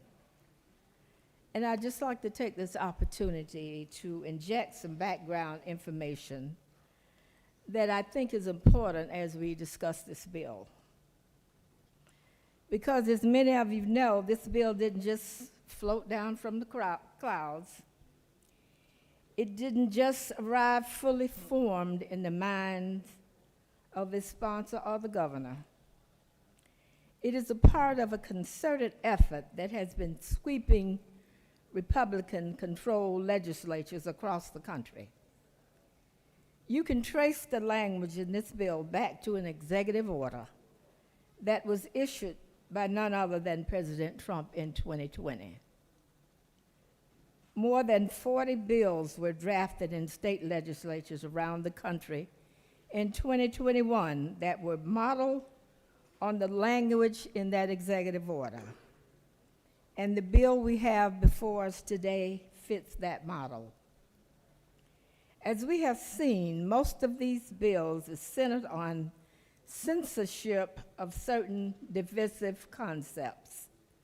That phrase and the subsequent definitions are taken from Trump's 2020 executive order, which included a list of prohibited divisive concepts related to sex and race and sex stereotyping, almost identical to those we see listed in Senate Bill 377. And what did the public think about the language of the executive order? According to PEN America, 160 trade associations and nonprofits, including the U.S. Chamber of Commerce, sent a letter to President Trump a few weeks after the executive order's adoption, asking him to withdraw it because it would create confusion and uncertainty. It would lead to non-meritorious investigations and hinder the ability of employers to implement critical programs to promote diversity and combat discrimination in the workplace. Trump's executive order and the many local bills like this one that were modeled on it arose in response to the widespread demonstrations that happened in the wake of George Floyd's murder in 2020. Institutions and schools took a hard look at their policies and began to adopt new curricula, training, and commitments to confront and dismantle racism. This provoked a backlash among far-right activists, and policymakers. And Senate Bill 377 is a direct product of that backlash. In other words, society is attempting, through hard conversations and a struggle, to reckon with racism in the past and in the present. Reckonings aren't always pretty. Some people would just rather avoid the mess. Some people don't want that reckoning to occur at all. So if you'd rather not take a Democrat's word for it, maybe you would listen to Charlie Rugger of the Charles Koch Foundation, who said, "Gag orders threaten free expression, as they effectively argue that free speech and open inquiry are good only to the extent that those principles are applied in support of the ideas and questions lawmakers approve." As a matter of fact, the Supreme Court has repeatedly held that academic freedom deserves the First Amendment protection, the right to teach, and the right to receive information. The First Amendment protects the right to share ideas, including the right of listeners to receive information and knowledge, even on complicated and sensitive topics such as race. When Senate Bill 377 claims are divisive concepts, what Senate Bill 377 claims are divisive concepts are actually the very concepts that are used to educate individuals on barriers and discrimination of people of color and other marginalized groups that still face these sorts of challenges. Educators and students have the right to discuss and learn about race, slavery, discrimination, American history, society, and culture. Senate Bill 377 also infringes on the rights of students to receive certain information about race and racism. All young people deserve to learn an inclusive and accurate history in schools. For students of color, the ability to learn about the experiences and viewpoints of people of color and America's legacy of racism is critical to feeling connected, free from censorship or discrimination. And this was said by Emerson Sykes. He's a staff attorney with the ACLU Speech, Privacy, and Technology Project. There are so many topics that I can think of that will be lost if Senate Bill 377 is passed. For example, bans on interracial relationships. The landmark case of Loving versus Virginia, a case about two people in love, one black, one white. That case helped enumerate our current civil rights. It cannot be taught without addressing the context of racial inequality and segregation. The civil rights movement, for example, teaching students about the sit-ins and boycotts in Atlanta, in Savannah, and all across Georgia requires that students be taught about circumstances that activists were fighting, segregation and policies founded on the idea one race is inherently superior to another race. Senate Bill 377 creates an adversarial relationship between parents and students. Because of Senate Bill 377, the simple mention of race in the classroom could lead to a complicated process that disrupts learning and threatens the ability of schools to function. The fear of disruption and punishment is likely to have a chilling effect on open and honest discourse in the classroom. Let's not pit parents against teachers. Who ever heard of reprimanding a teacher for teaching our children? You reprimand teachers when they don't teach our children. One last point, Mr. President. Let me make mention of the fact that Arkansas Republican Governor Asia Hutchinson declined to sign similar legislation. He said the bill does not address any problem that exists, and the paperwork and manpower requirements are unnecessary. We should vote no on this bill. We should not be enshrining in Georgia law language that is racist in its origin and that has been rejected by the public at large and the business community specifically. We have opportunities and privileges because we hold these seats. We should be using them to help Georgians, to promote equality, to give the students and teachers of our state not only our support, but our trust.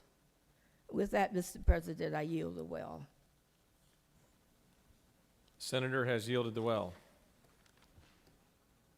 Chair recognizes the senator from the 29th to speak to the measure.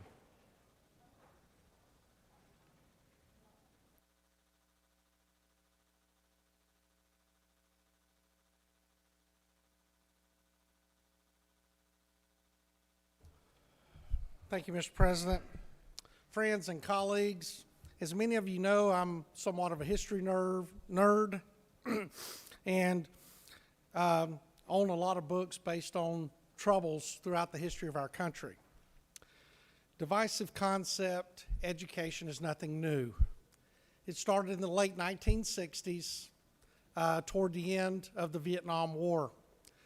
It started when a lot of the anti-American protesters and others moved from the battlefields in front of our U.S. Capitol and in front of state houses around the United States, and they moved into the classrooms of universities and colleges as professors. And from there, they started pumping out these divisive concepts, preaching of what they thought were the evils that imperiled our country to absolute apocalyptic destruction at some point.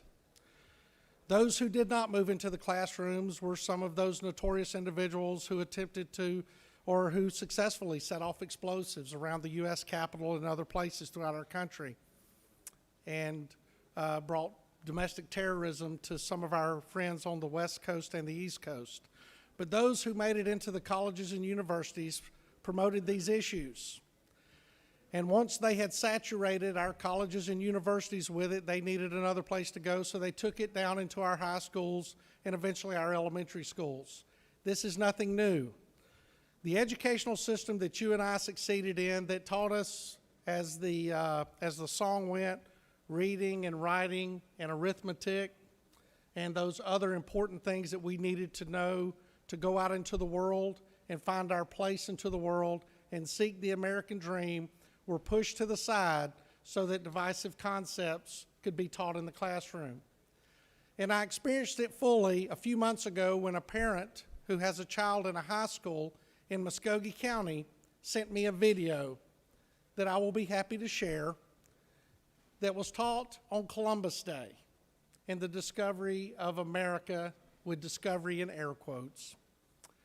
And what it was is it was Native Americans giving the finger to an imaginary Christopher Columbus, saying, and I quote, "F Christopher Columbus."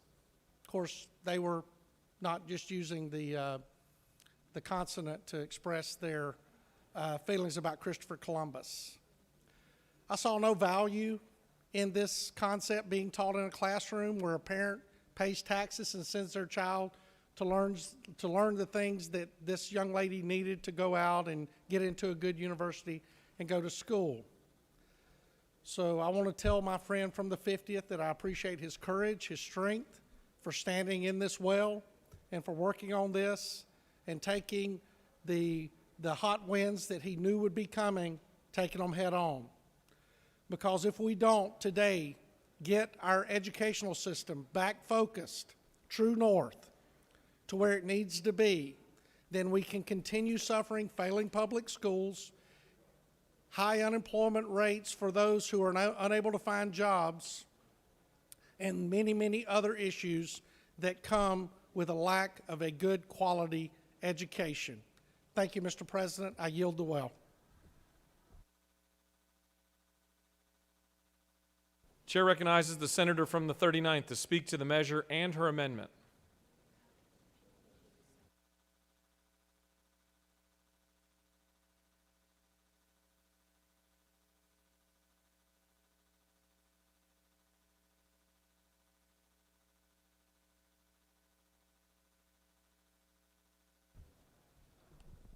Thank you, Mr. President.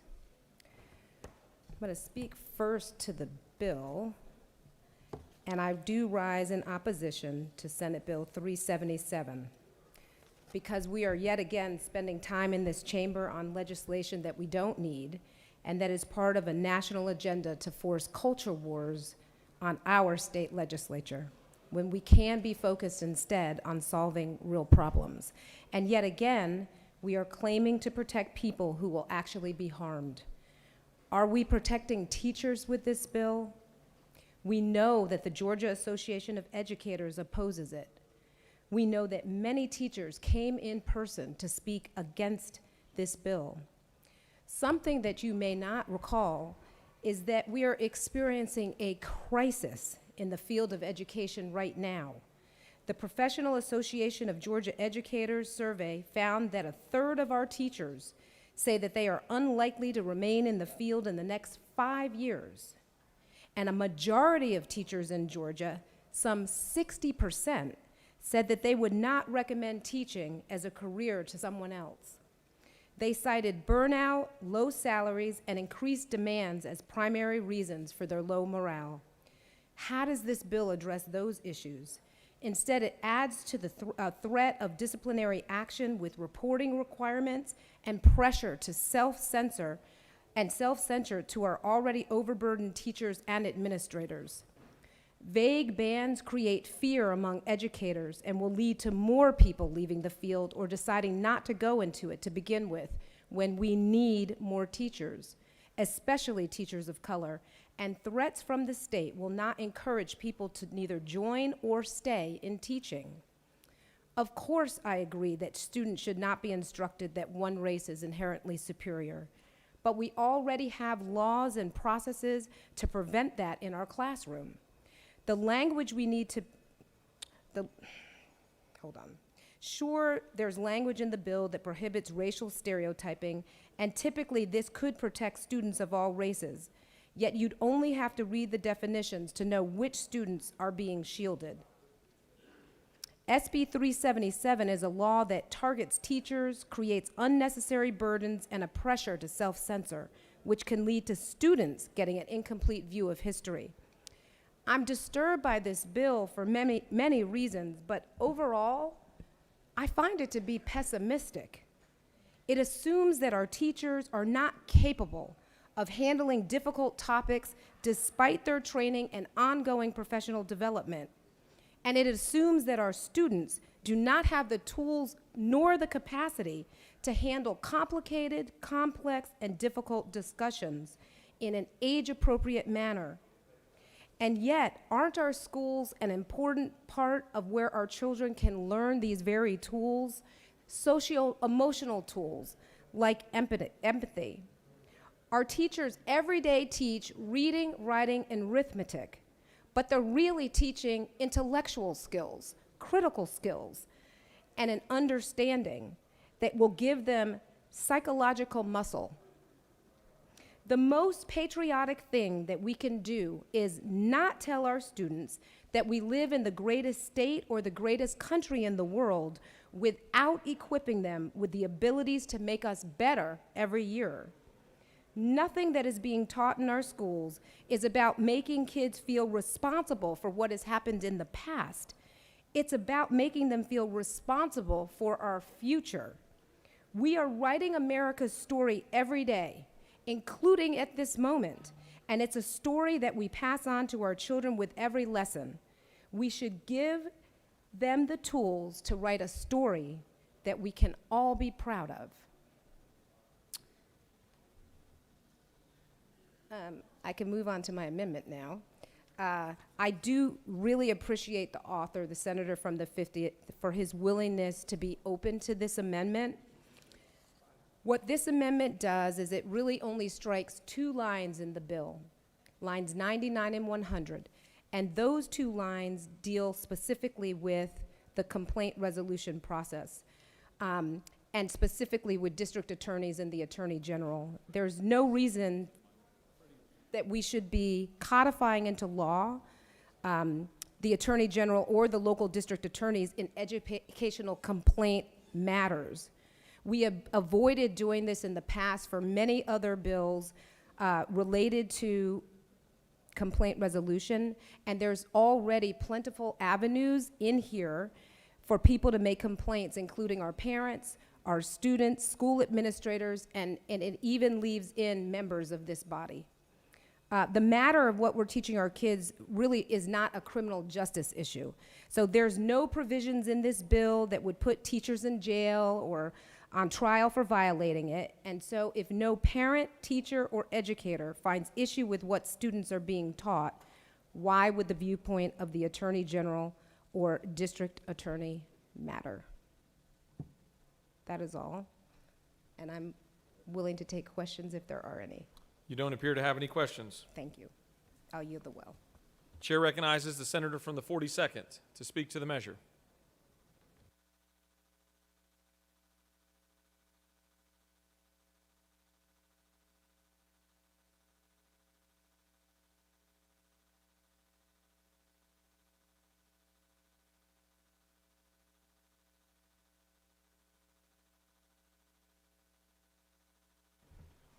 Thank you, Mr. President. This legislation doesn't solve any problems facing public schools in Georgia today, but it certainly will be successful at creating them. I'm looking at a jumble of words cut and pasted from the Heritage Foundation and a Trump executive order that doesn't ban discrimination or racial bias, but bans the discussion of it. This language is so vague and confusing, it's actually hard for me to pinpoint what the bill actually does. It lists 9 divisive concepts that can't be taught except when they can. That's right. This language is so vague, and the concept of not being able to teach about racism in the United States so extraordinary that the bill contains provisions that are contradictory to one another.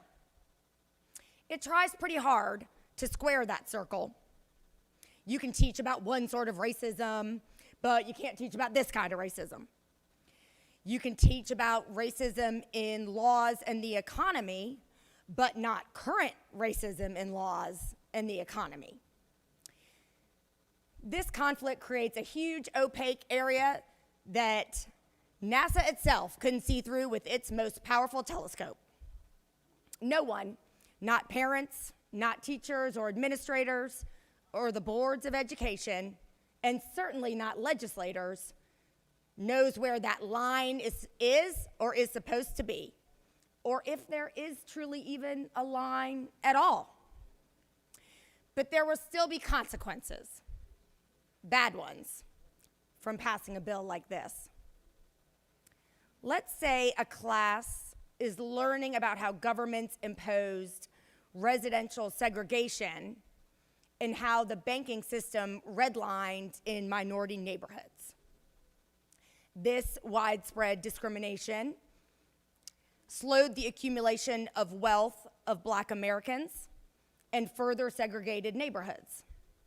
Presumably, this particular lesson would be sanctioned by exception number 5, found on lines 76 through 79 of the bill. Less clear in the bill is whether the teacher can tell students about discriminatory practices in banking today.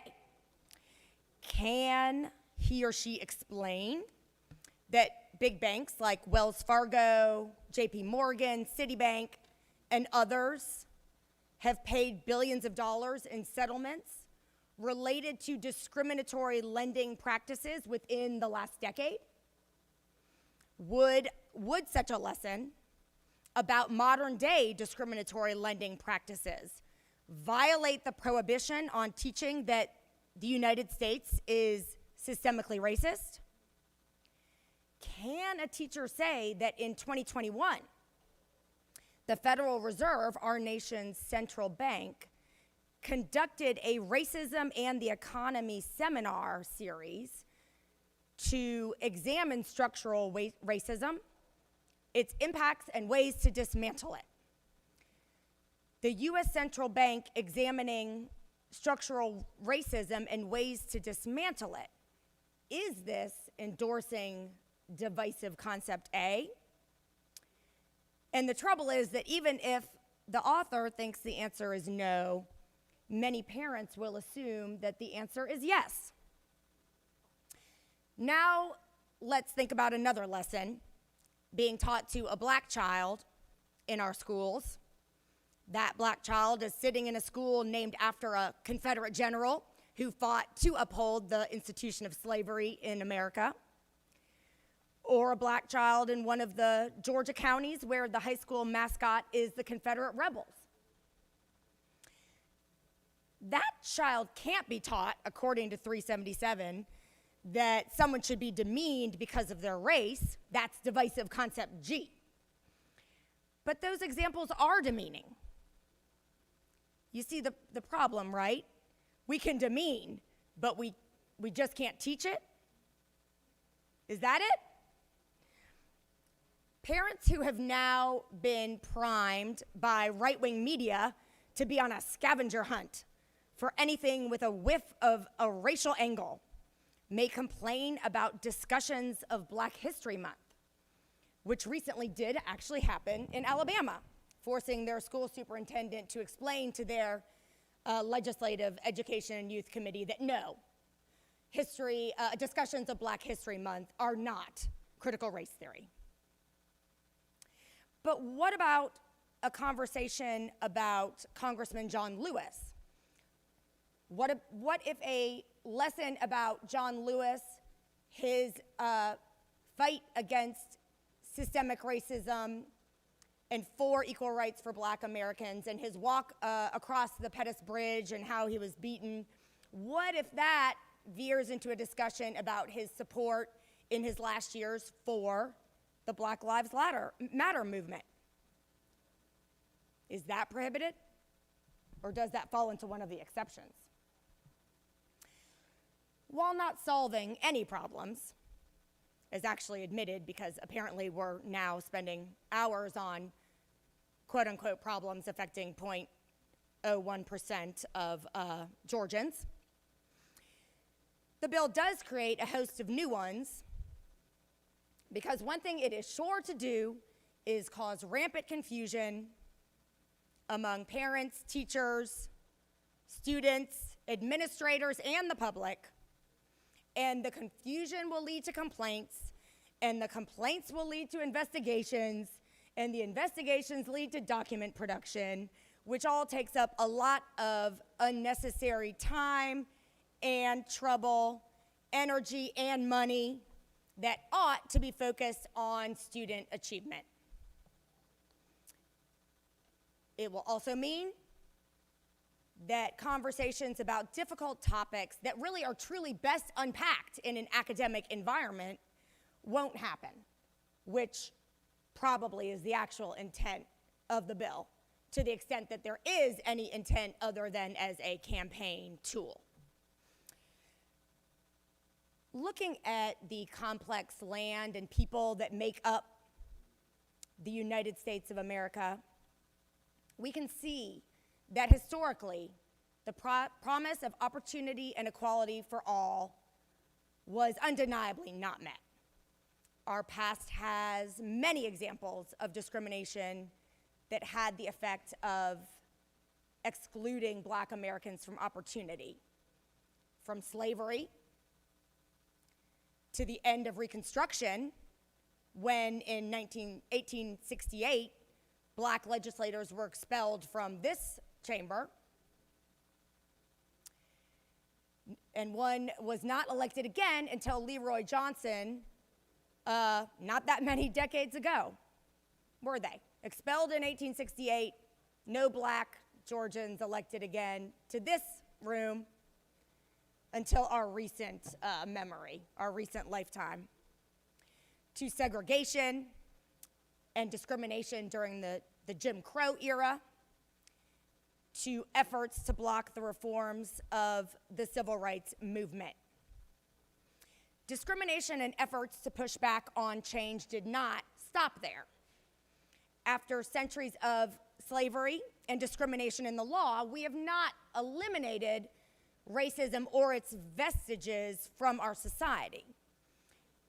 And you see, the problem is that this bill demeans Black students by trying to pretend that racism was eliminated, as of, I guess, 1975, maybe.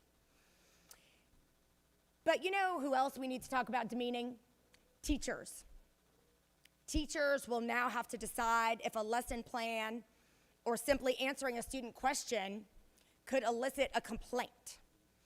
When we're dealing with a teacher shortage like we have, and as the senator from the 39th already pointed out, over 30% of teachers said it's unlikely they'll stay in the field in a recent survey conducted by Page. I'd really be a lot more careful when we're facing a crisis like that about passing this rash of bills that demean teachers and educators. We should be supporting them, but this Republican Party is focused on micromanaging them, which adds insult to the injury of underfunding the schools by $10 billion over the past couple decades.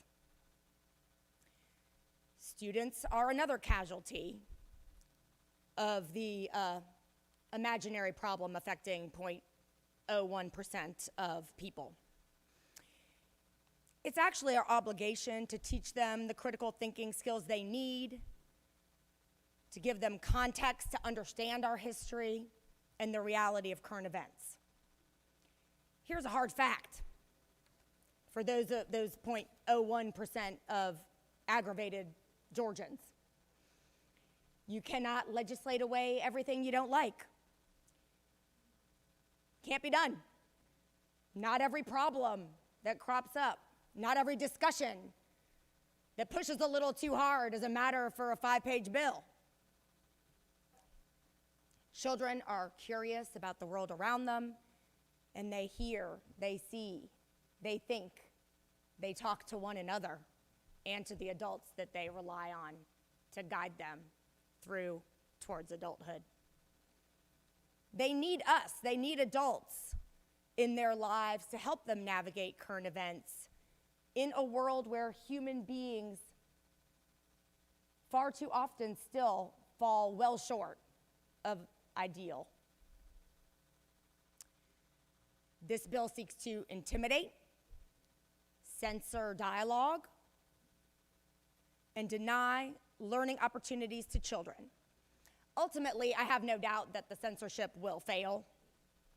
These are matters to be discussed, to be argued over, to be worked through. That's what we're talking about in this bill. Matters to be discussed and argued over in the push-pull and the ever-evolving American story on race relations and equality. It is not a matter to be legislated about. I'm a mom. I have 2 elementary school-age sons, and what I want for them is to have teachers who care about them and their progress. I really want them to learn critical thinking skills and to understand how to grapple with hard truths. I want them to understand our country's history, our world's history, related to things that are happy to understand and progress, and related to the hard things, the bad things that happened that made that very progress possible in the first place. I don't expect to agree with every concept that they are exposed to. Does any parent agree with every concept their child is exposed to? Hardly. That wouldn't be healthy. And it's certainly not realistic. I want them to hear different perspectives, and I trust that we can interweave our values with a whole and honest education. In that way, if my sons develop critical thinking skills, that's how they will be able to make the world that I want to send them out into a better world.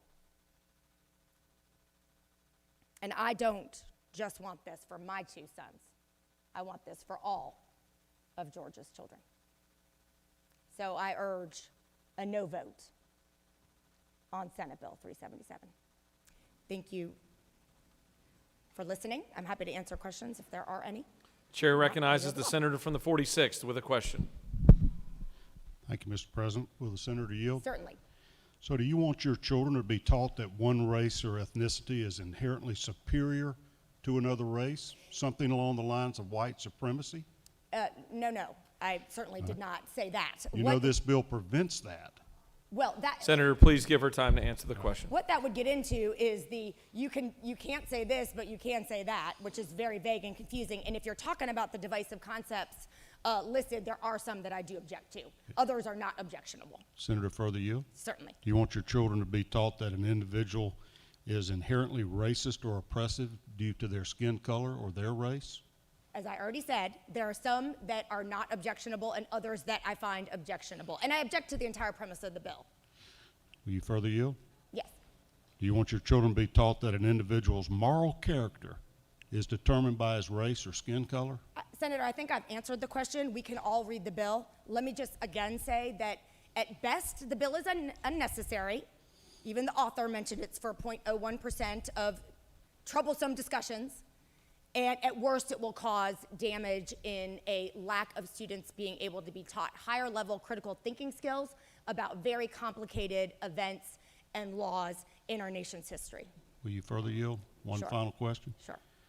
Do you realize that this bill prevents local boards of education or school superintendents from discriminating against students or their employees based on their race or skin color. It prevents these boards from discriminating. Those, as you pointed out in an earlier line of questioning, that sort of discrimination is already outlawed under federal law and has been for a couple decades. Thank you. Do you continue to yield? Yes. Chair recognizes the senator from the 40th with a question. Thank you, Mr. President. Does the senator yield? I do. So, is it not true that under the definition of divisive concept in this bill, it includes several concepts, one of which says on line 35 and 36 that a divisive concept means includes when an individual feels demeaned or caused to feel guilt by a teacher because of that individual's race, color, or ethnicity, that is included in a divisive concept. Yes. Is that not true? Divisive concept G. And do you remember a few days ago that I gave a point of personal privilege in which I described how I had talked to my now grown children about what it felt like to them when they learned Black history when they were young children?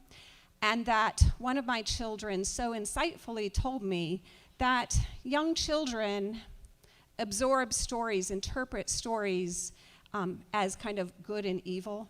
Lots of children's literature includes a hero and a villain. It does. And that indeed my children interpreted those stories that way and did not they felt guilty about being on the side of the evil or the oppressor. Do you remember me talking about that? Yes, I listened carefully to your remarks that day. Right, they did feel that way. Yes.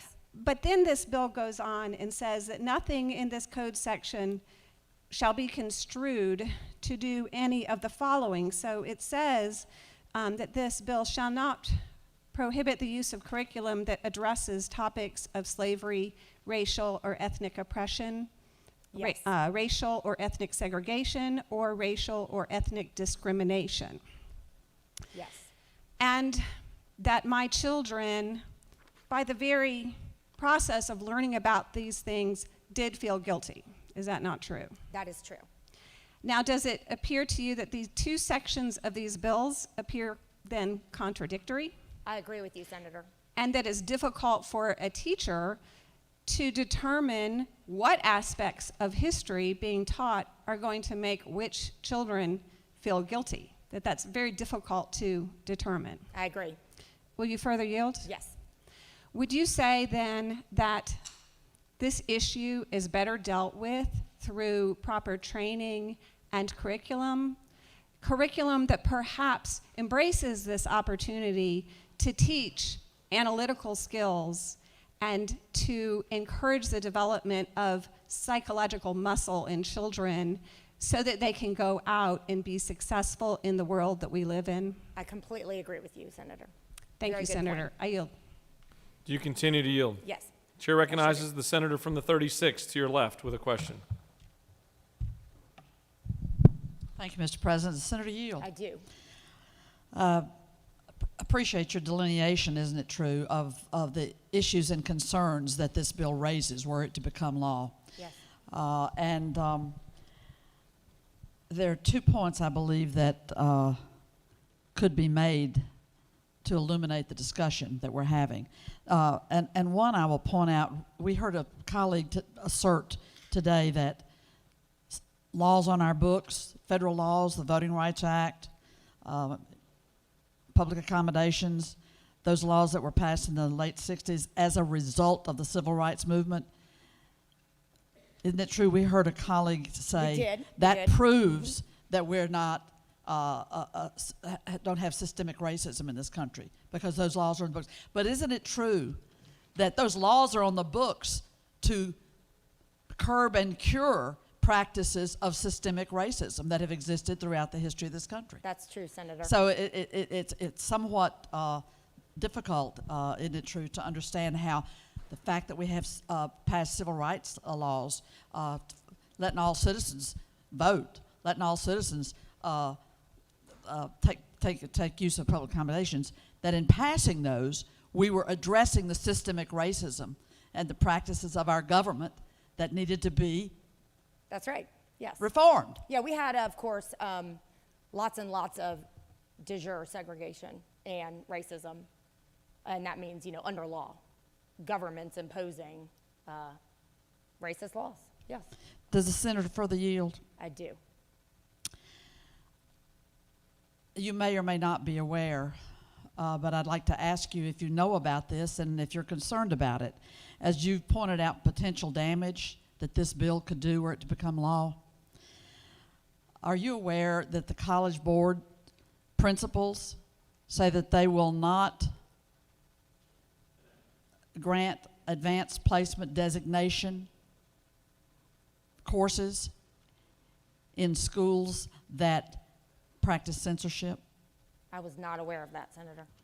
And the results of that I've been informed of, isn't it true, is that were that to be the case, censorship in an advanced placement class, censorship of what the teachers are able to teach, isn't it true that according to the College Board, they would not certify that class as an advanced placement class, and that further, isn't it true that they would not,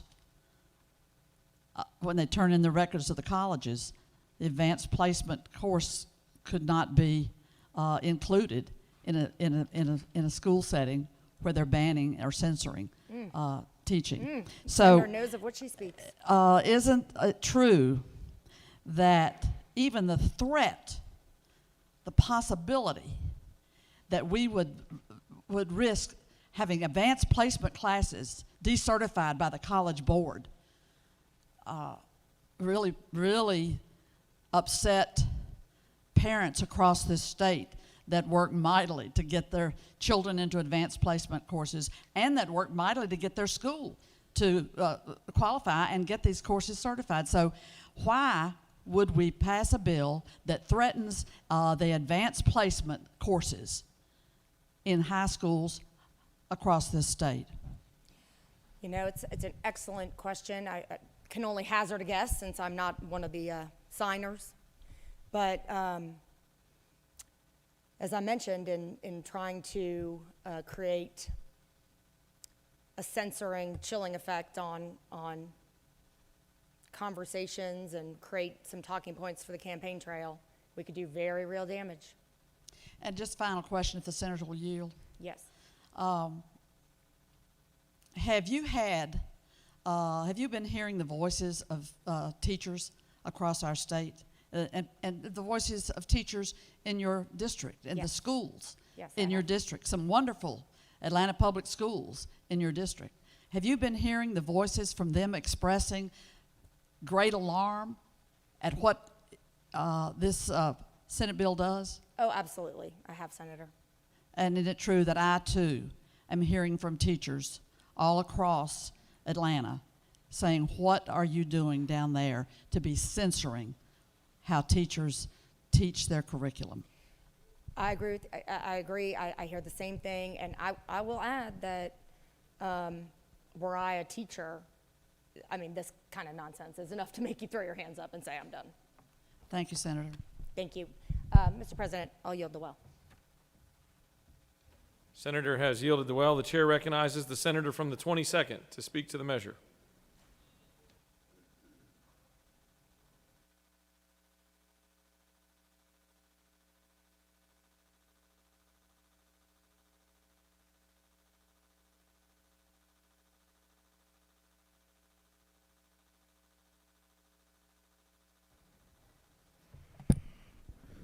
Thank you, Mr. President. Thank you, Mr. President. I rise in opposition to this bill because it is complete restriction on speech, obviously, without a doubt.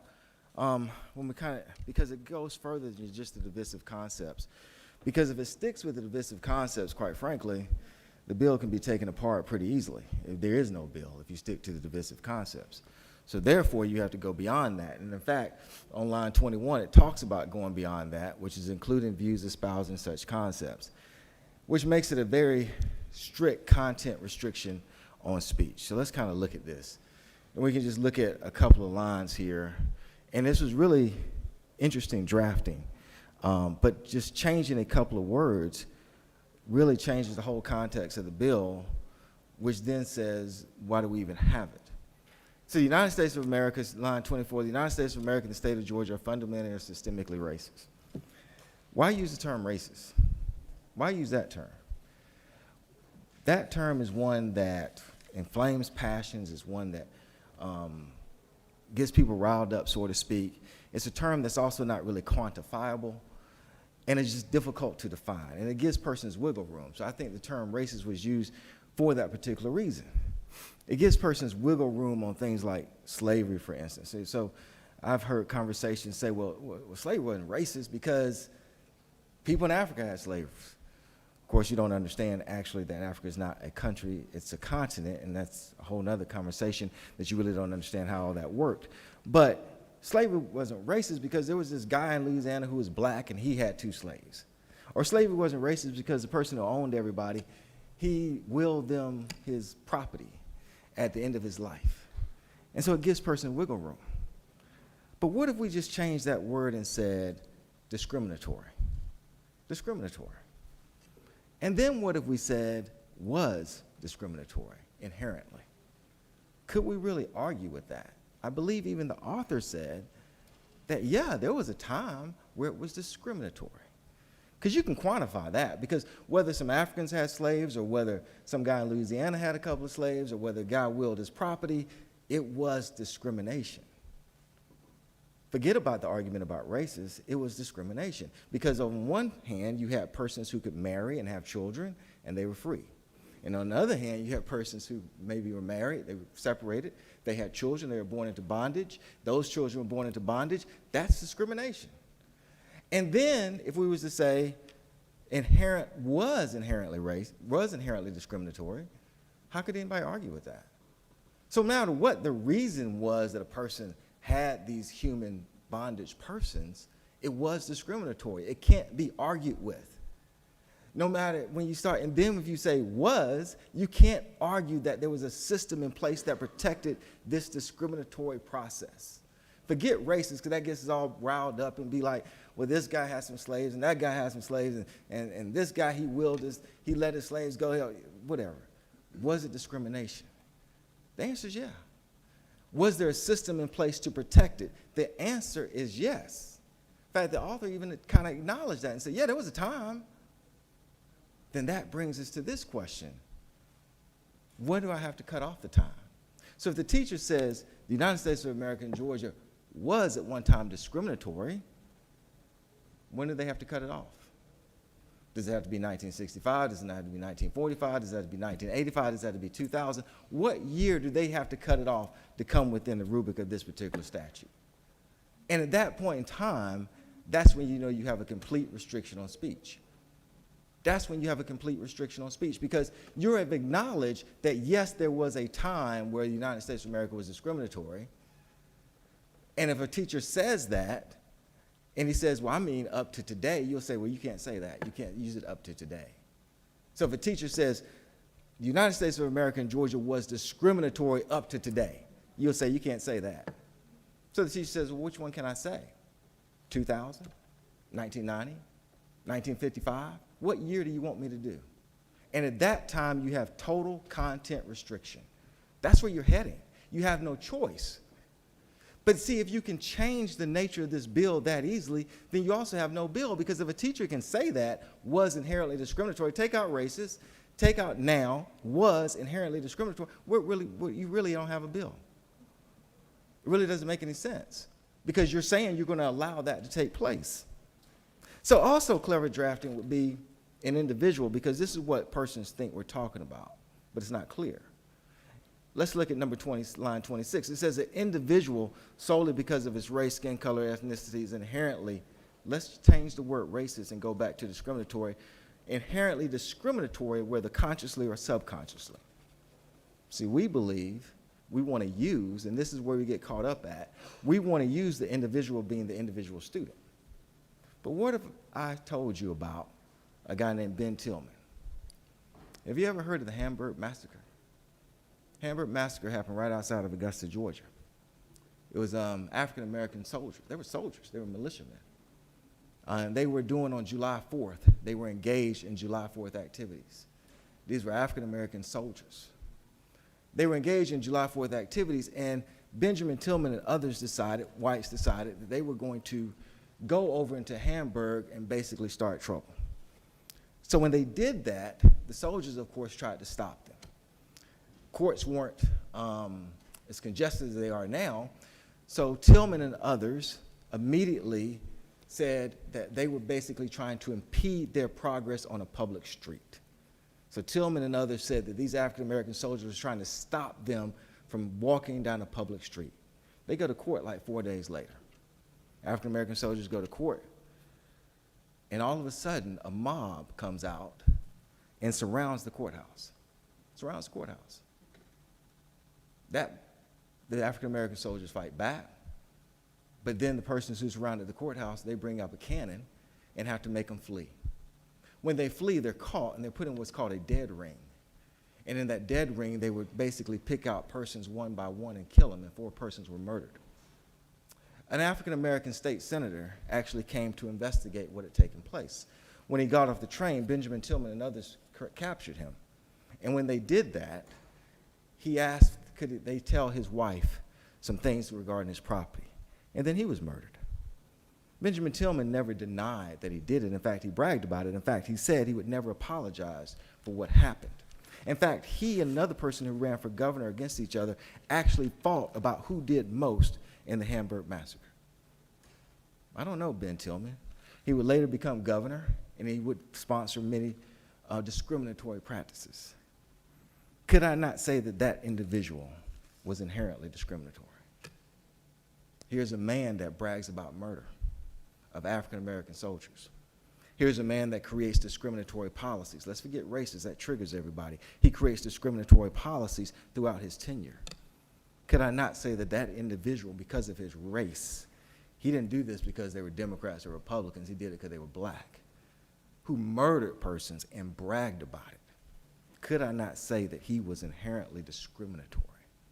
And if I can't, why can't I?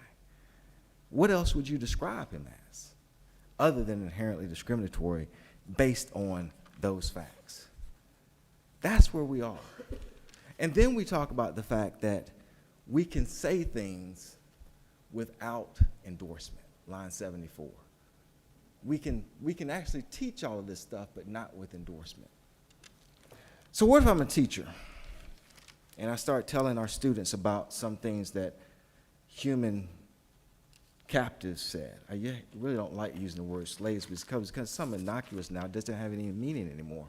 But they were human beings who were captives. And what if I told a couple of stories about one human captive that talked about the fact that pregnant women, when they were punished, were placed in a pit in a way to protect her unborn child, but it was a way to make sure that the property of the master would be safe? What if I was to tell a story, which is true, I was to tell my students a story and say that one human captive described when he was being transported from the north to the south, that he would see families ripped apart, and that the screams he heard from the children and from their husbands and from the wives were maddening. And then what if I, as a teacher, said, students, that type of behavior has to be condemned, and we in the United States should never tolerate it? I've now endorsed something. I can't endorse basic humanity. I have to be neutral under this bill. I have to say there are both sides. I have to say that a woman who has a child who then becomes a human captive, I have to be neutral. I can't say I condemn that. Is that really where we are? And no rational person would say that you couldn't say that and shouldn't say that. No more than no rational person would say that we shouldn't condemn what happened to Jewish persons, that we shouldn't condemn what happened to Native Americans or anyone else. It's only to prove these political points which has been stated. And that's the travesty of this bill. Because when you change a couple of words, it boxes you in to where you say, well, yeah, you can say that. But then you have to go back and say, well, I got to stop you from saying that. But if I can't say that Ben Tillman is inherently discriminatory, and I can't condemn human captives being ripped from their families as a teacher, then where are we as a society? And that's why I've been preaching this all session. We're heading to some places that we don't want to go. With that, Mr. President, I will take any questions if there are any to have. Chair recognizes the senator from the 10th with a question. Thank you, Mr. President. Would the senator yield? Yes. Senator, thank you for sharing those comments with us. Under this bill, what do you think a teacher would experience in the classroom if now potentially all of the students could potentially file a claim against her? How is that teacher going to feel if she was answering a question from a student, but she just happened to misspeak and link something current with what something may have been historical? How is that going to make her feel? Well, definitely, that's where we go back to saying it's a restriction on speech, because that's exactly what it is, without a doubt. And I would also say something else about this, is that it's interesting that nothing else is covered. Sex isn't covered, gender isn't covered, and my point is, there's a lot of things that we talk about that are not civil in this society. But the only thing that covered is the one thing that we claim this bill wants to be. It wants to be raceless. It wants to be neutral. But the only thing that's covered is race. We have triggering conversations about sex. We have triggering conversations about sexual orientation. And I think this is the point that persons are making when they say it's a political choice. The only thing that we cover in here is race. And I wouldn't support anything else, but I just find it interesting that we've had some conversations that can make people uncomfortable as far as sex is concerned, sexual orientation. That's not covered. The only thing that's covered is race. The one thing that constantly in this country divides us is race. And that's the only thing that this bill touches. Very interesting. Senator, further yield? Yes. Senator, let me direct you to lines 51 through 54 on this bill. And essentially in that part of this bill, the author said that they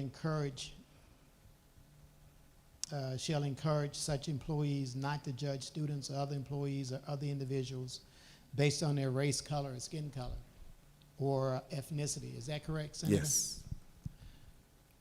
I'm trying to understand that the basis that someone would have to make these judgments, because when you look down at the next line, line 55, it doesn't mandate any of that sensitivity training. It simply says that they may offer that training. Is that correct, Senator? Yes. How do you reconcile those two? It's difficult to do because as you said, you can't do this, but how do you actually get trained not to do it? And that becomes sort of the problem. Allow the teachers to actually teach and have a battle of ideas, because that's the key.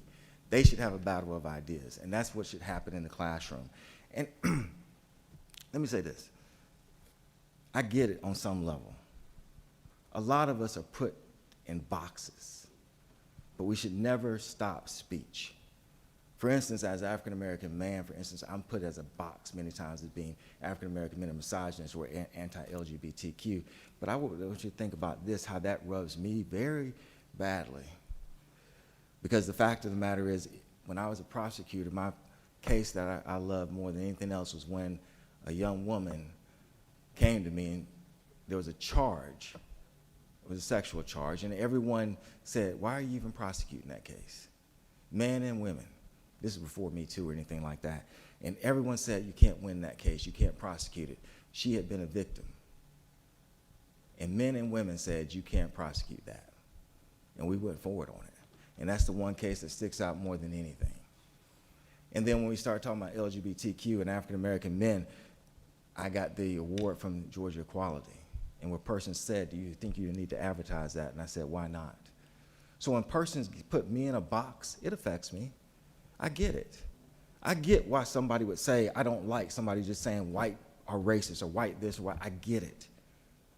But you battle them then in the marketplace of ideas. We don't cut off the speech. We do not cut off the speech. Thank you, Senator. Thank you, Mr. President. With that, I yield well. Senator has yielded well. The chair recognizes the senator from the 9th to speak to the measure.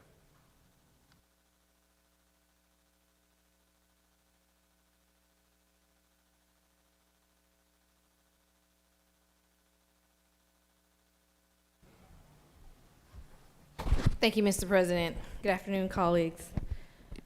So, SB 377, what we really need to talk about is the intent of this bill. And the intent of the bill is to censor and silence certain conversations that may make others feel embarrassed, to erase conversations about a dark history, and to not be able to unpack those conversations in a discussion, in an academic environment where there should always be academic freedom. And if we're going to start erasing those conversations, how does that impact my children or the history of my family as Americans? And we are Americans. And there are various realities that we're talking about in this country. And we are so diverse, and we all share different realities. But why does my reality have to be hidden where another one does not? And I'm going to share with you, a few stories that we would discuss in my family. This is our reality. And what if my child went to school and started talking about and asking questions about this reality? In my family, my grandmother grew up in Jim Crow, Alabama. She was not allowed to drink from certain water fountains. There was a black water fountain, and there was a white water fountain. She can tell you detailed stories about what that was like. She can tell you what it was like to be in fear, to be in certain towns and you had to be out of them by sundown. That's the reality in my family. My uncle went to school during the 1950s, well, late 1960s. He was one of those brave students that would participate in sit-ins. He would recall stories about going into certain restaurants and being spat on, called names, threatened with his life. These are realities in my family. This is our history, and it's the history of many Black Americans.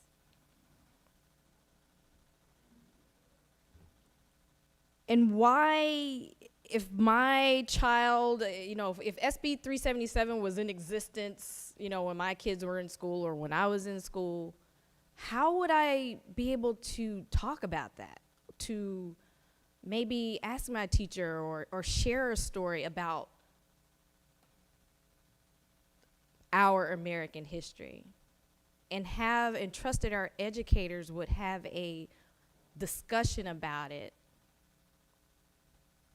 so that white students would understand too that this was a different reality for some.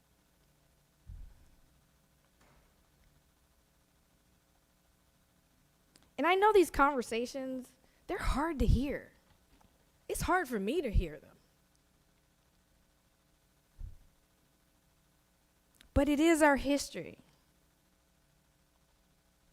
Whether we like it or not, this is a part of America, the United States, the South.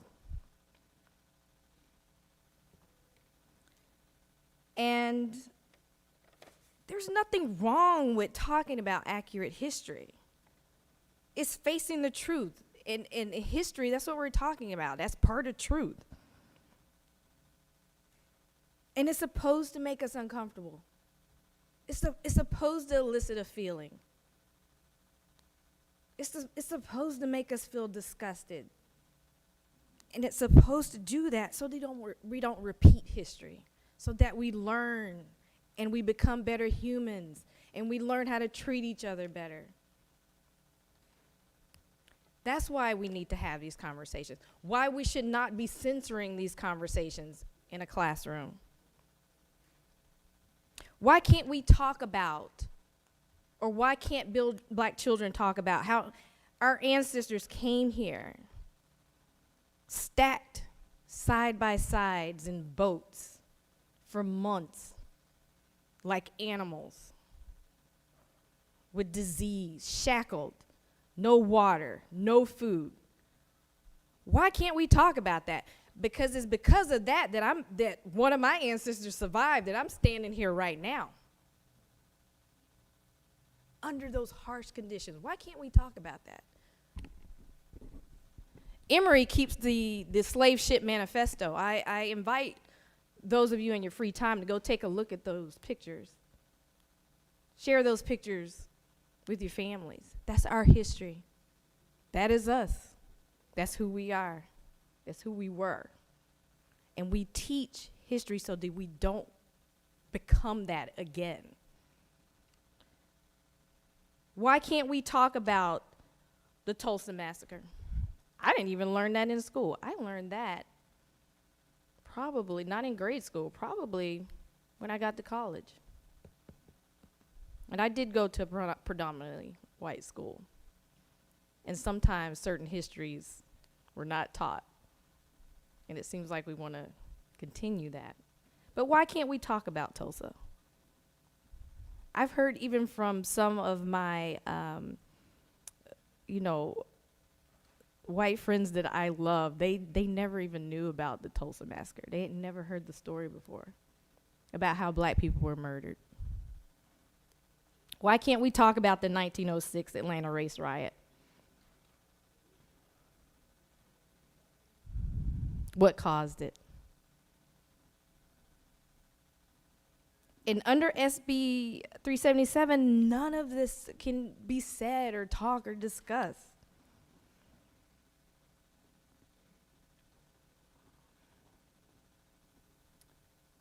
When we can have open discussions about our history, it indicates or it promotes that we can do better. We cannot repeat history. And what are divisive concepts anyway? I see some vague outline of things we can and cannot talk about, but the bill does not fully explain in detail what teachers can and can't say. For instance, how do we, if a student comes and asks the teacher about the electoral college, what do we say about that? About the 3/5 human? How do we not talk about race in those type of conversations? We just had a bill here about the electoral college. So a teacher listening in her classroom, hearing that, and a student has a question, we can't talk about that now?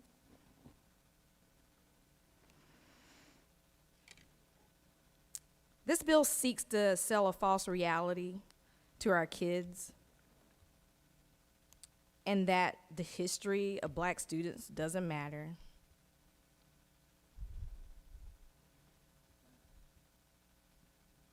And in essence, it is a censorship bill. It restricts our academic freedom. It promotes fear and intimidation in our educators. And it creates mistrust in our educators. And it's taken us down a dangerous path of authoritism. Here we are, we condemn Russia, we condemn China, but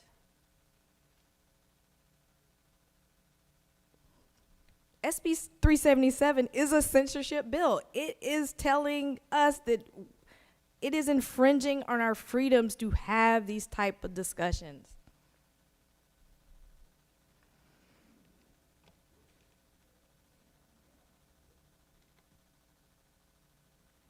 And the bill itself proves that we have not even healed. The fact that even we have to have this bill shows us we haven't even healed from our past, because now we're trying not to talk about it. Let's hide it. Let's shuffle that under the rug. Because it makes people feel uncomfortable.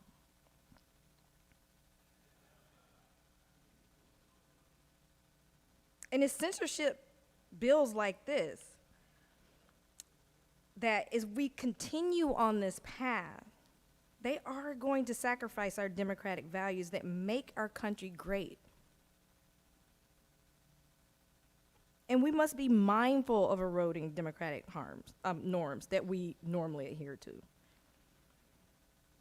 Be mindful of measures that score temporary wins, but do irreparable harm to our democracy.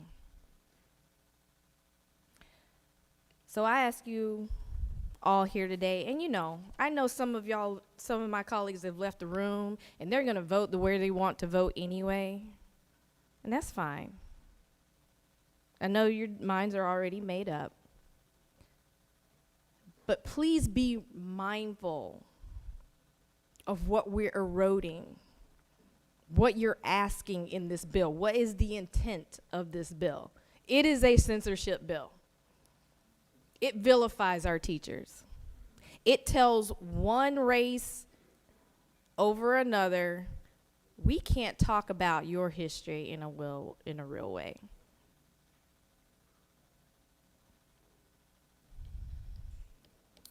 I ask you to vote no on this bill. I think it's more divisive. I think it is going to create more problems than it seeks to solve, which I don't think it solves any,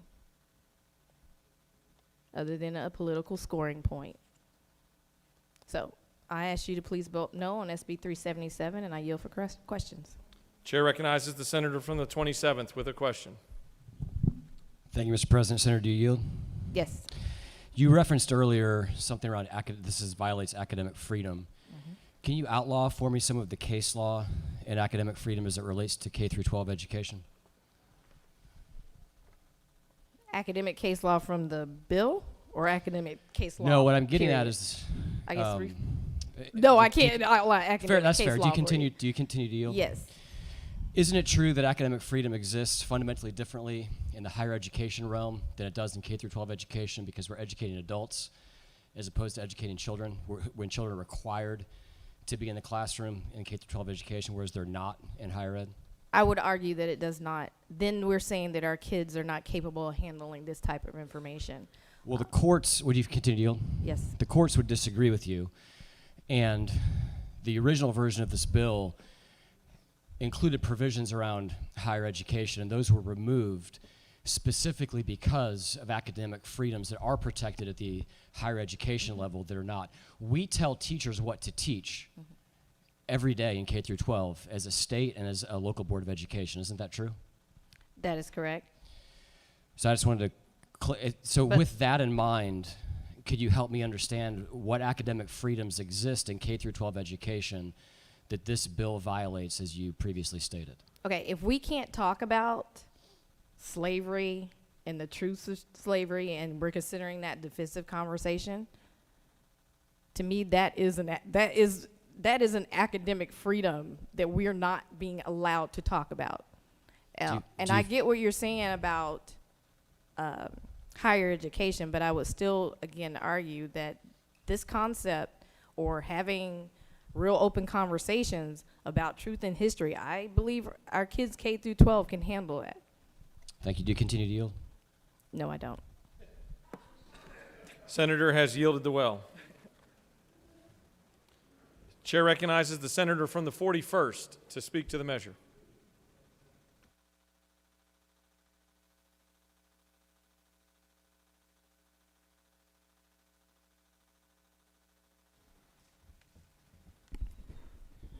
Thank you, Mr. President. I rise today to speak in opposition to SB 377. We've heard a lot from our Republican colleagues about the things that this bill allows. They've stated plainly yet defensively that they aren't against teaching an accurate history. They want Georgia students to learn about the hard truths of our past. But the darkest parts of our history are not as far away as some of you might think. I want to point to some specific language in the bill that makes it clear that this bill seeks to prevent the teaching of truth. Section 1 lists the concepts that teachers in Georgia would be prohibited from teaching. Line 24 states, the United States of America and the state of Georgia are fundamentally or systemically racist. So let's unpack that a bit, because I think that this is actually the heart of the problem that many of us have with this bill. Systemic racism is defined as a persistent, racially based inequality that exists within a system in areas such as criminal justice, employment, housing, healthcare, education, government, and political representation. So when we say that the state of Georgia today, that black people who make up 32% of our population, but 60% of our prison population, well, we can attribute that to systemic racism. Not in the past, but now. When we observe that statistically in the United States, black people are more likely to be stopped by the police, detained pre-trial, charged with more serious crimes, and sentenced more harshly than white people, we can contribute that to systemic racism. Not in the past, but now. When black women in Georgia are 3 times more likely to die in childbirth than white women, that is systemic racism, and it's happening now in our state. So if we can at least agree that all of these basic facts about inequity are true, what is a teacher to do if she's confronted with these facts in a classroom? How is she supposed to explain to students the reasons behind the inequality in our country and in our state? Not the historical inequalities, but the ones that are happening now, right now. If this isn't systemic racism, then what is it?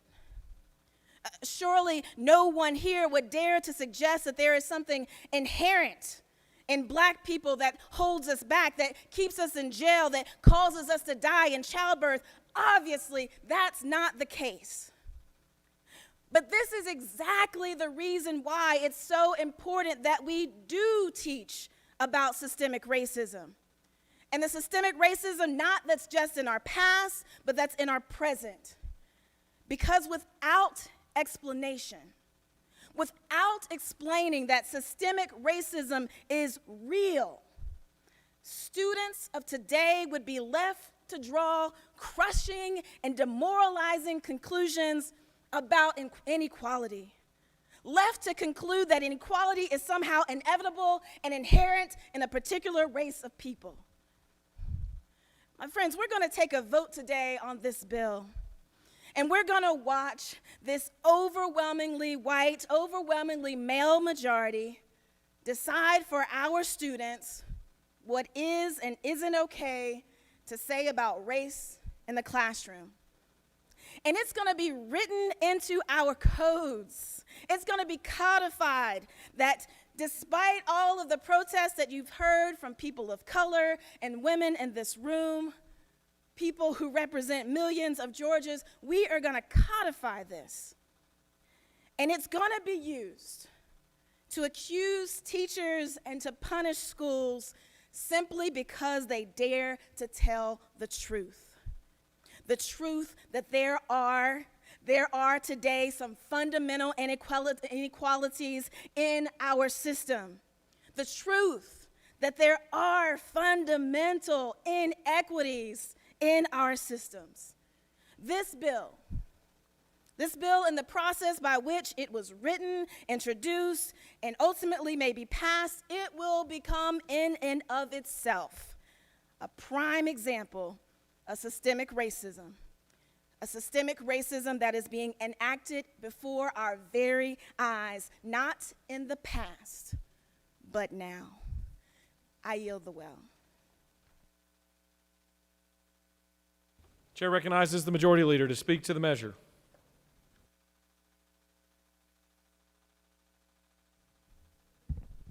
Thank you, Mr. President. First of all, I am proud of the way the Senate has conducted itself today.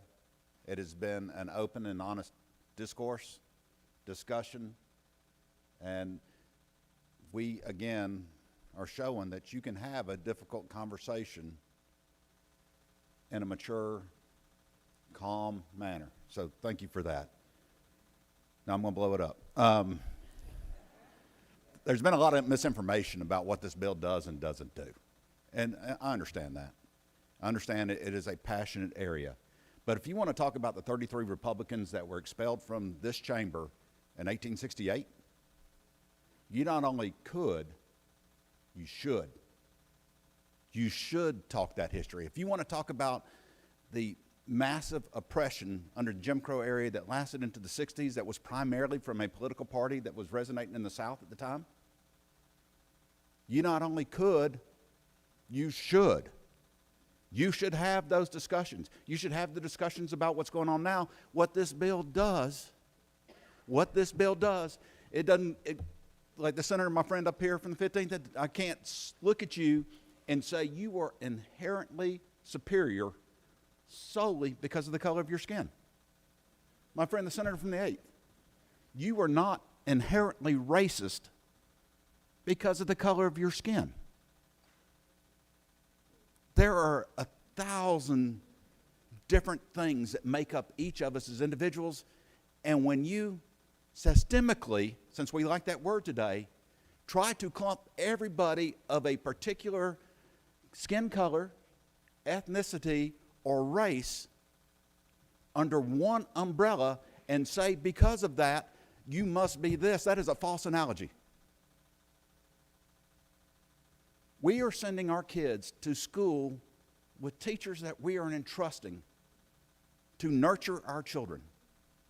What this bill is doing, and I'm proud of the sponsor for bringing it, is saying you can't, as that teacher, look at one of these kids and call them out and say, specifically because of these factors, you fit this category. I understand it's election year. I understand that both sides of this, people are going to use this for or against in a campaign. But I'm begging you, put the politics aside.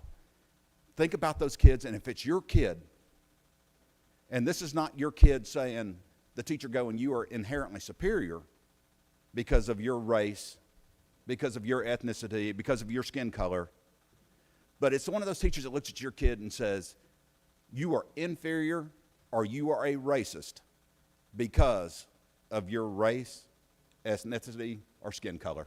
Mr. President, I yield the well. Does any other senator wish to speak for or against the measure? The chair recognizes the senator from the 12th for the minority report.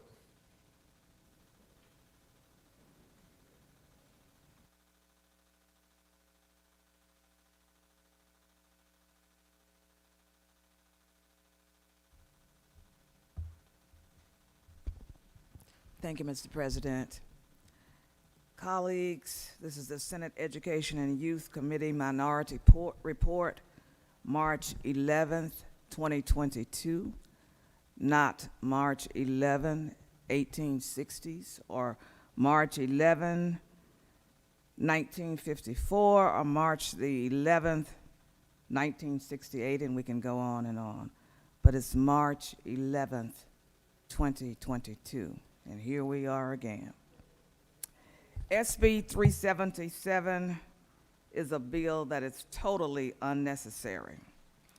Schools, school boards, and even our Department of Education already have processes in place to establish curricula, ensuring it isn't discriminatory what our children are receiving in schools, and responding to parent concerns. 50% of the day is devoted to, by school leaders, is devoted to parental involvement, parental concerns. I know because I've sat in the seat of a principal.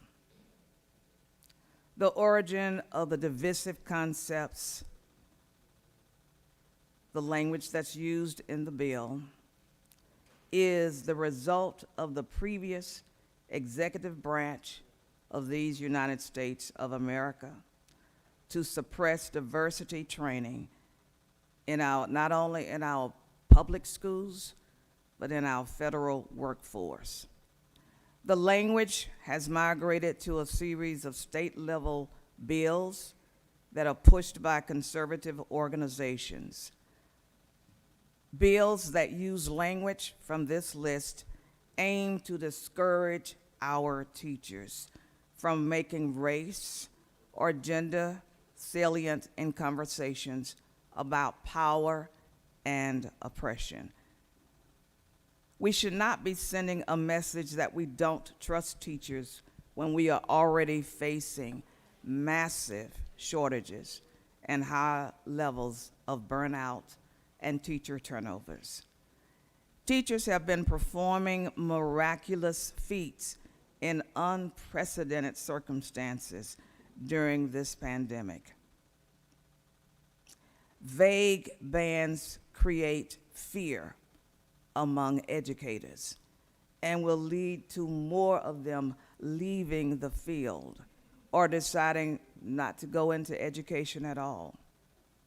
We need more teachers, and threats from the state will not encourage people to join the educational realm or to remain in teaching. This kind of legislation creates a minefield for teachers and has led to widespread confusion in states where it has already passed. Teachers cannot control questions that students ask or conversations in their classrooms. These bills threaten dire consequences if a teacher's response is misconstrued or seems unacceptable to parents.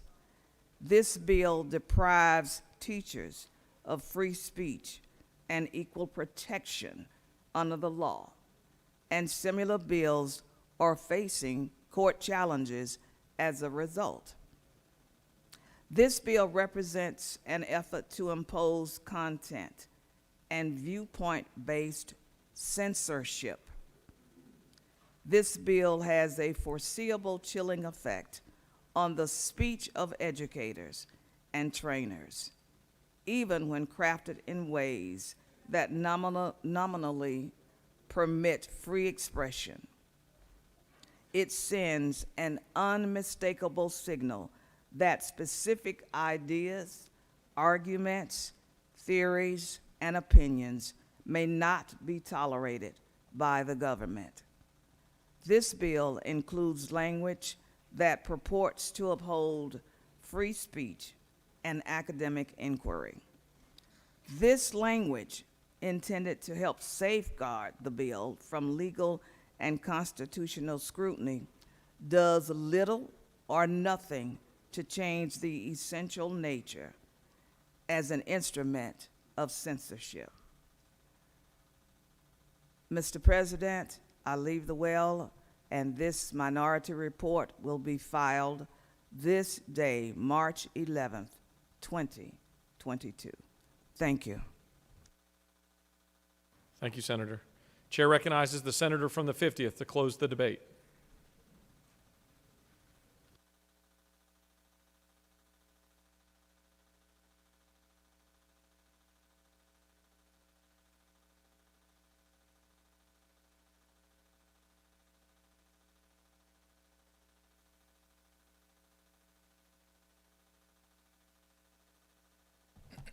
Thank you, Mr. President. Thank you, colleagues.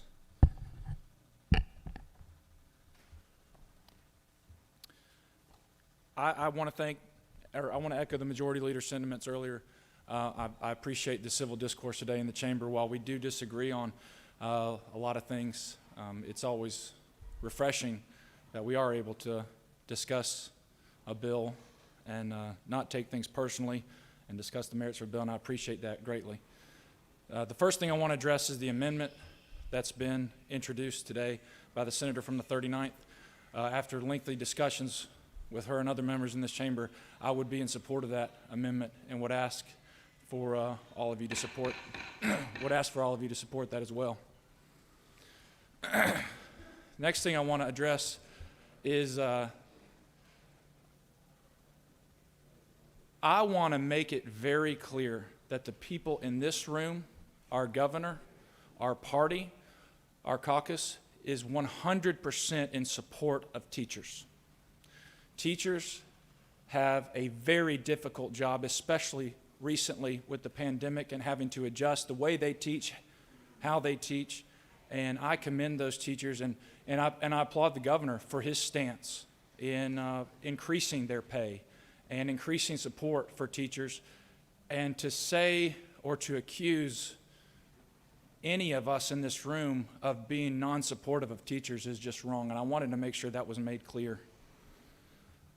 I heard a lot of testimony today about this bill in particular, that we don't need this bill. This bill does nothing. This isn't being taught in our schools. And then at the same time, this bill is vague. This bill is going to hurt teachers. So I don't know how you can talk out of both sides of your mouth and say, we don't need it, this isn't being taught, and then saying, well, no, this is vague. This is a censorship bill. And I've heard testimony today that this would prevent history from being taught. And I want to agree with something the senator from the 40th said the other day about how uncomfortable racial lessons could be, especially at younger ages. And I believe she said when her children got home, she had to sit them down and talk to them and let them know that it wasn't their fault. Because they are children.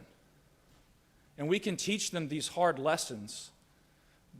But at the end of the day, and what this bill says, is that a teacher should not tell a child that because of their race, skin color, or ethnicity, that they should feel guilty, that it is their fault. This bill allows history to be taught, but what it doesn't allow is for a teacher to then say, because of this history and because of the color of your skin, you should feel this way. Mr. President, I ask for favorable consideration of this bill and ask for your support and the support for the amendment, and I yield the will. Thank you. Senator has closed debate. We will first take up the adoption of Amendment Number 1. Is there objection to adoption of Amendment Number 1? The chair hears none, and Amendment Number 1 is adopted. The question is on the adoption of the committee substitute as amended. Is there objection to adoption of the committee substitute as amended? Chair hears none, and the committee substitute as amended is adopted. Is there objection to agreeing the report of the committee which is favorable to the passage of the bill? The chair hears none. The report of the committee is agreed to. Is there objection to the main question being ordered? The chair hears none, and the main question is ordered. The question is on the passage of the bill by substitute. All those in favor vote yea. Opposed, nay. The secretary will unlock the machine.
On the passage of the bill, the yeas are 32, the nays are 20. This bill, having received the requisite constitutional majority, is therefore passed by substitute.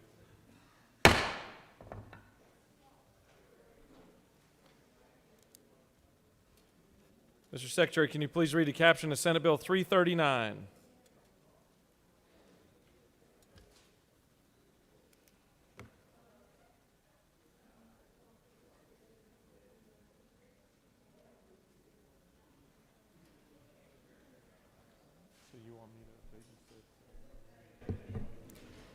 Senate Bill 339, a bill by Senators Kirkpatrick of the 32nd and others, a bill to be entitled an act to amend Chapter 3 of Title 35 of the OCGA relating to the Georgia Bureau of Investigation so as to provide for a green alert program to notify the public when a veteran or a military service member known to have a physical or mental health condition related to his or her service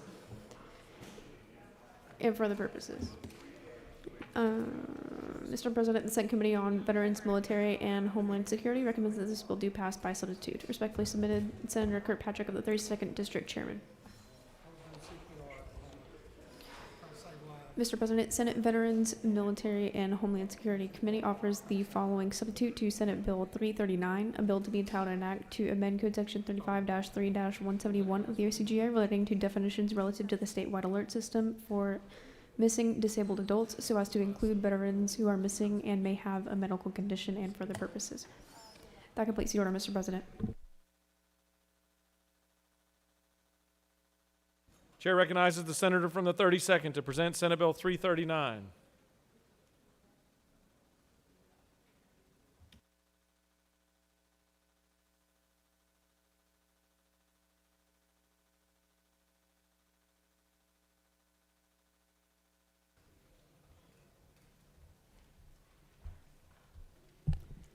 Thank you, Mr. President.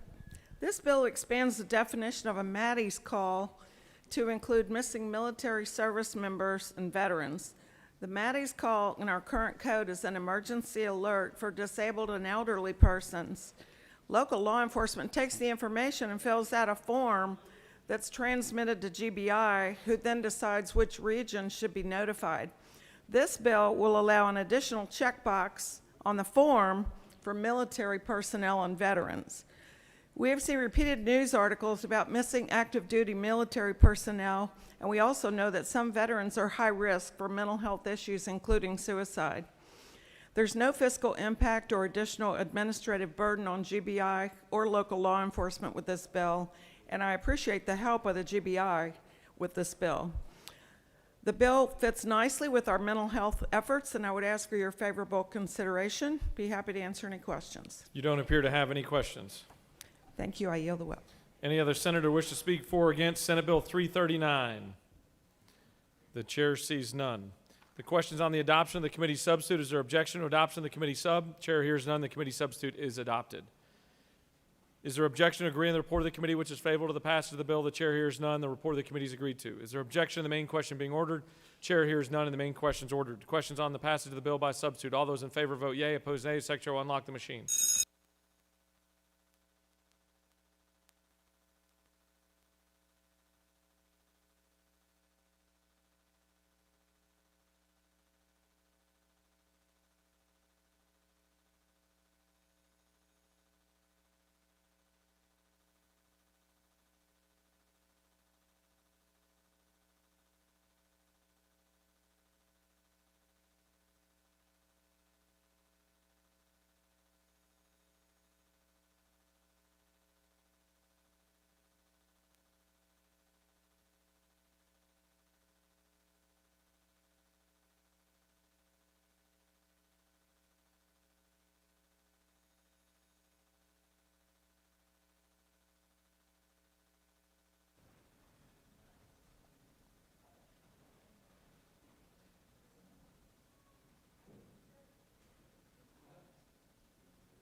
On the passage of the bill, the yeas are 50, the nays are 0. This bill, having received the requisite constitutional majority, is therefore passed by substitute.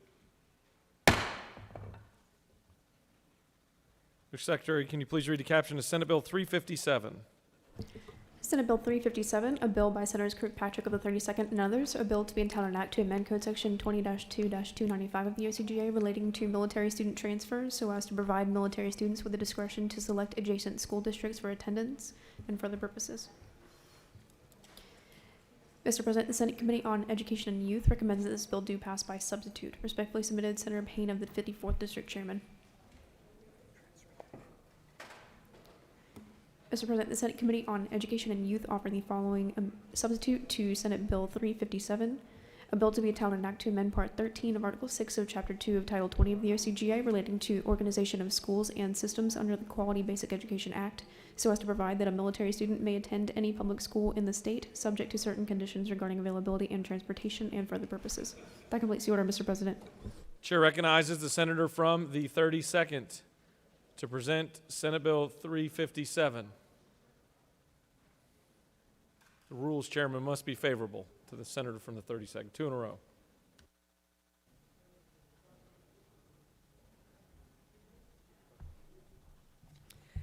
Thank you, Mr. President. This is a narrow bill that allows students of active duty military parents to attend a school across district lines. There are sometimes circumstances that arise with our deployed military that make it difficult for the child of a deployed service member to go to the school that they would normally attend. For example, if the spouse works in another county far away from their housing or military installation, they can have problems going to get a sick child. The funds would go to the receiving school, the state funds. The bill is agnostic on the local funds, which would be worked out between the districts.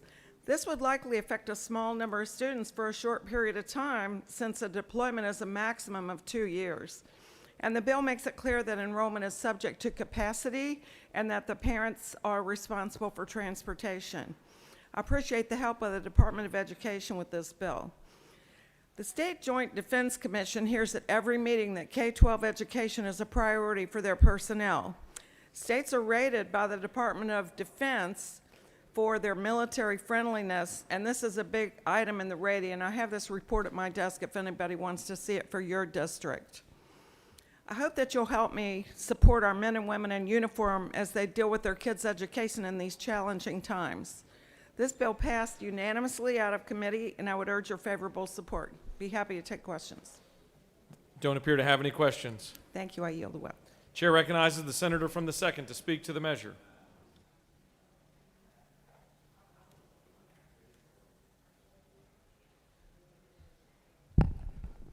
Thank you, Mr. President.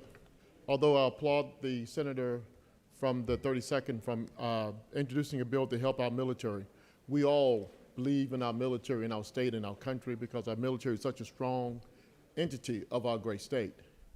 But when it comes to local school systems, I want to caution you. When that student enters cross county lines and enters a new county, a new school district, local money does not come with that student. So you got to understand that if it happens one time, it does not hurt the school system. But think of a poor performing school district, and multiple students cross county lines into another school system without the local funds coming with it. It could put a burden on that school system. I applaud our military, but what we don't want to happen is a good school system to be burdened by families crossing district lines, entering a better school system at the expense of no local funds following that student. I urge you, I'm going to vote against this measure, and I urge you to caution not to put burdens on our existing school systems that local funds don't follow. Thank you, Mr. President. I yield the well. Senator has yielded the well. Does any other senator wish to speak for or against Senate Bill 357? The chair sees none. The questions on the adoption of the committee substitute. Is there objection to adoption of the committee substitute? Chair hears none. The committee sub is adopted. Is there objection to agreeing to the report of the committee which is favorable to the passage of the bill? The chair hears none. The report of the committee is agreed to. Is there objection to the main question being ordered? The chair hears none, and the main question is ordered. The questions on the passage of the bill by substitute. All those in favor vote yea. Opposed nay. Secretary will unlock the machine.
On the passage of the bill, the yeas are 37, the nays are 11. This bill, having received the requisite constitutional majority, is therefore passed by substitute.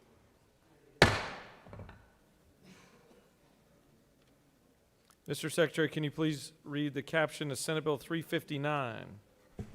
Senate Bill 359, a bill by Senators Albers of the 56th and others, a bill to be entitled an act to amend Chapter 1 of Title 15 of the OCGA relating to general provisions concerning courts so as to require a biennial report of recommendation from the Council of Accountability Court Judges of Georgia to various officials of the General Assembly and for other purposes. Mr. President, the Senate Committee on Judiciary recommends that this bill do pass by substitute. Respectfully submitted, Senator Strickland of the 17th District Chairman. Mr. President, the Senate Judiciary offers the following substitute to Senate Bill 359, a bill to be entitled an act to amend Chapter 1 of Title 15 of the OCGA relating to general provisions concerning courts so as to require a biennial report and recommendation from the Council of Accountability Court Judges of Georgia to various officials of the General Assembly and for other purposes. Mr. President, Senator Albers of the 56th District offers the following amendment number 1 to amend Senate Committee on Judiciary substitute to Senate Bill 359 by deleting 6 on line 329 and inserting in lieu thereof 7 by inserting 6 on line 330 after 5. Mr. President, Senator Albers of the 56th offers the following amendment 1A to amend Amendment 1 to Senate Committee substitute to Senate Bill 359 by adding after 5 on line 3 the following delete 7. That completes the order, Mr. President. Chair recognizes the senator from the 56th to present the measure and the two amendments, 1A and 1.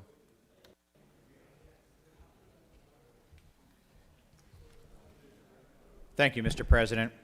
My fellow senators, since the summer of 2020, we've had an extraordinary increase in crime, especially violent crime. Gang activity at our state and across the nation is at a crisis level, and they are going after our most vulnerable victims. These are repeat and violent offenders. Consistent with the great work we have done here in this Capitol over the last 12 years in criminal justice reform under Governor Deal and Governor Kemp, we began a process of separating those who we were afraid of versus those we were mad at. Now we have to make sure the ones that we're truly afraid of and committing crimes are held accountable for those crimes. We held a series of public safety meetings which many of you participated in through the summer and fall. This has been well researched, and we met with any and all key stakeholders: prosecutors, district attorneys, levels of judges, police chiefs and sheriffs, the Georgia Bureau of Investigation, the Georgia State Patrol, the Fraternal Order of Police, bondsmen, police foundations, pardons, paroles, community supervision, and most importantly, victims' rights and activist groups.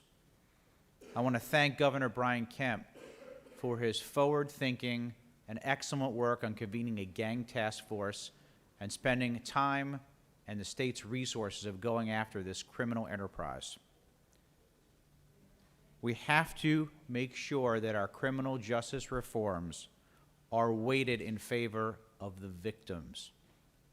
This is true criminal justice reform today.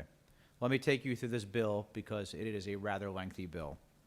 Section 1 is simply the title, the Safe and Secure Georgia Act, because our citizens deserve to be safe and feel safe, whether they're at home, they're at the grocery store, they're on a sports field, they're in their car, or they're at work.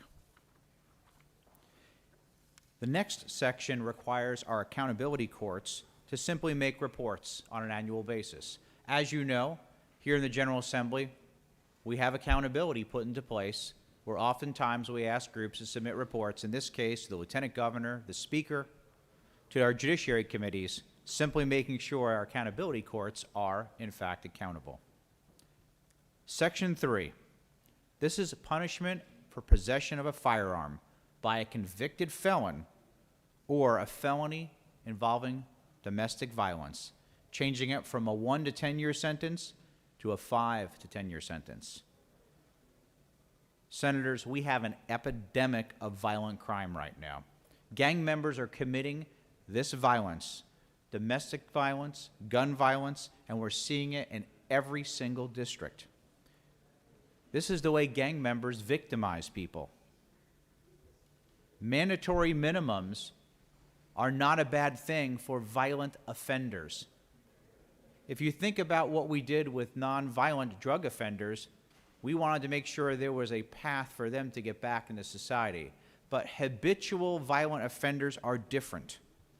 We've seen this increase of illegal possession of firearms or ghost guns and gangs that specialize in domestic violence and illegal guns. Some want to debate the accessibility of firearms by law-abiding citizens, and we had that debate about a week ago. This has nothing to do with that.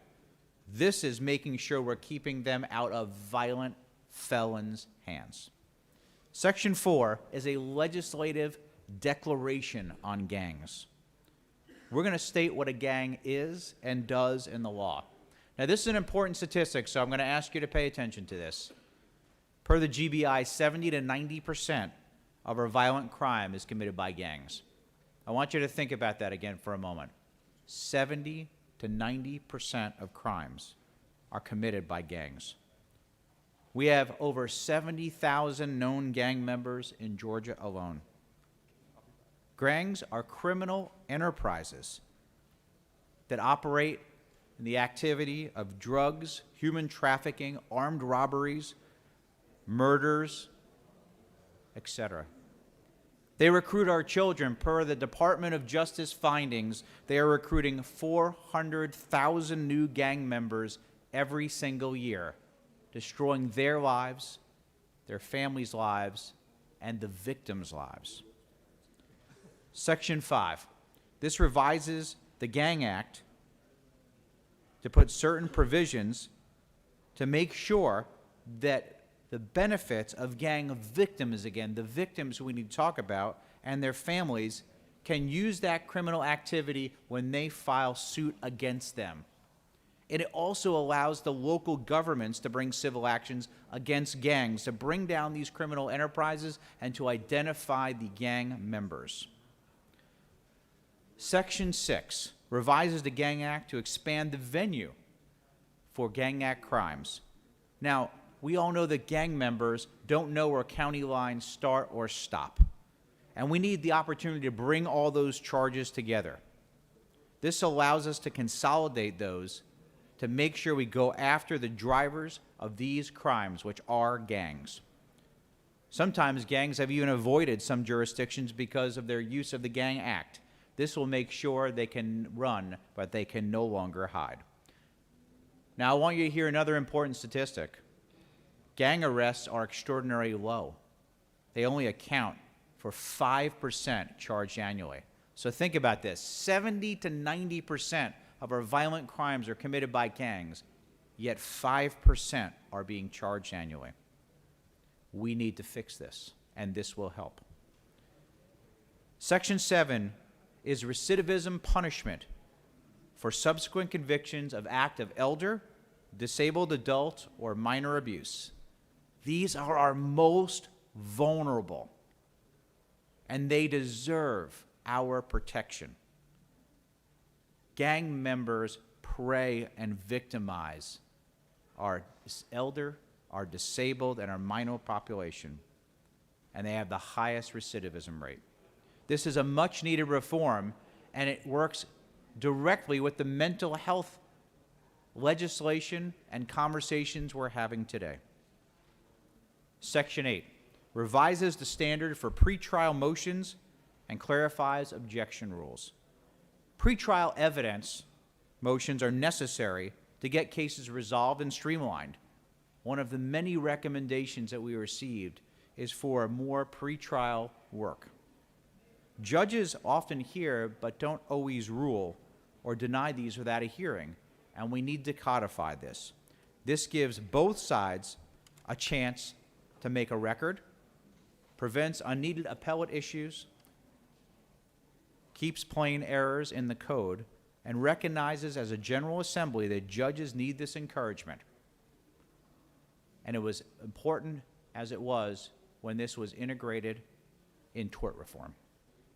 Section 9 allows evidence of prior acts to be used for the purposes of our elder, disabled, minor, and domestic abuse.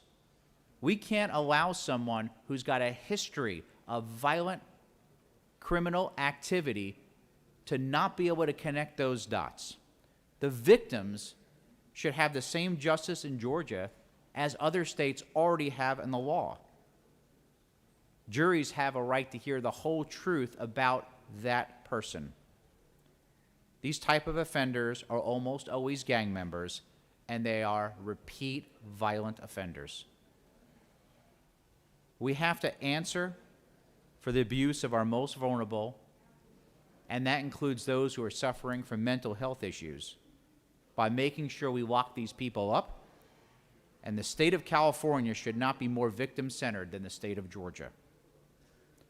Section 10 is to codify video or telephonic conferencing on all matters except for criminal trials. What we learned through the pandemic, that technology can help us to streamline and utilize different forms of logistics to improve the process. This simply codifies that. Section 11 allows the GBI, the Georgia Bureau of Investigation, to assist law enforcement agencies with what's called concurrent jurisdiction. And they can do that for domestic terrorism, cyber, biological, nuclear terrorism, and elections. This is a needed authority, and it certainly makes sense, as nobody better than the GBI has both the resources and knowledge to pursue this.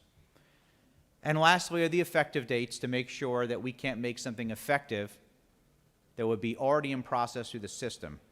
You do have two amendments, 1 and 1A, that was simply a Scrivener's error when we reordered the bill by Legislative Council, just to correct the numbering.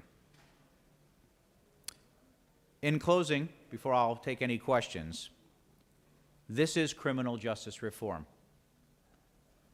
Each one of us has a painful and personal story by a family, a friend, or a constituent who in the last year and a half has been on the front lines of gang violence, domestic violence, repeat offenders. Criminal justice reform has to be justice for our victims first and foremost.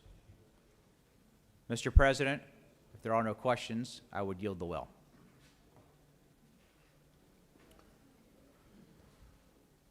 You have no questions. Thank you. My fellow senators, a vote for this bill will keep people safer in the state of Georgia. It will empower our criminal justice system, our law enforcement, and on your desk, I want to thank some of my colleagues for putting a letter from the Fulton County District Attorney, and I want to thank her personally, her office, and several of their team members, as well as all the folks I mentioned earlier, for putting together such a comprehensive piece of legislation to ultimately protect our fellow Georgians. Thank you, and I yield the will. The senator speaks with great passion. I'd like to call upon the senator from the 39th.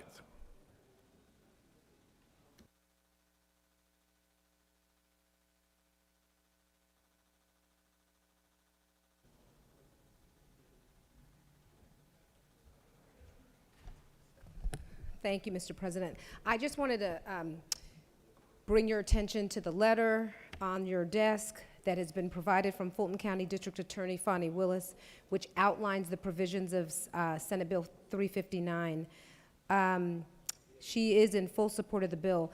The bill amends the evidence code to streamline the judicial process and improve fairness for all parties by providing that important evidentiary issues be raised and determined before trials begin. And it adds that provision that will allow the use of prior bad acts in prosecutions of serial abusers of children, the elderly, and special needs adults. And it therefore strengthens district attorneys' ability to fight the gangs that are driving much of the crime that we're seeing statewide. I know that there will be concern, and it also gives me heartburn, about the provisions related to mandatory minimum sentences in the bill.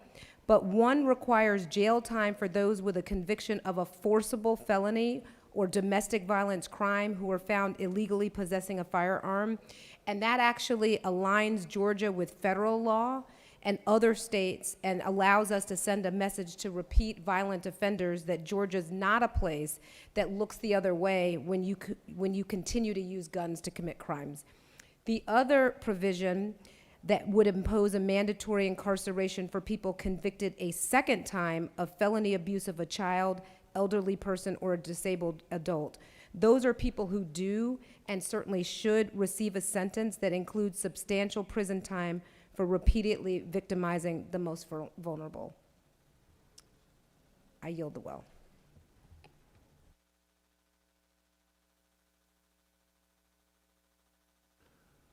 You have two amendments on your desk. We will call Amendment 1A. Is there objection to Amendment 1A? Hearing none, seeing none, and Amendment 1A is adopted. Amendment number 1. Is there objection? Seeing no objection, Amendment number 1 is adopted.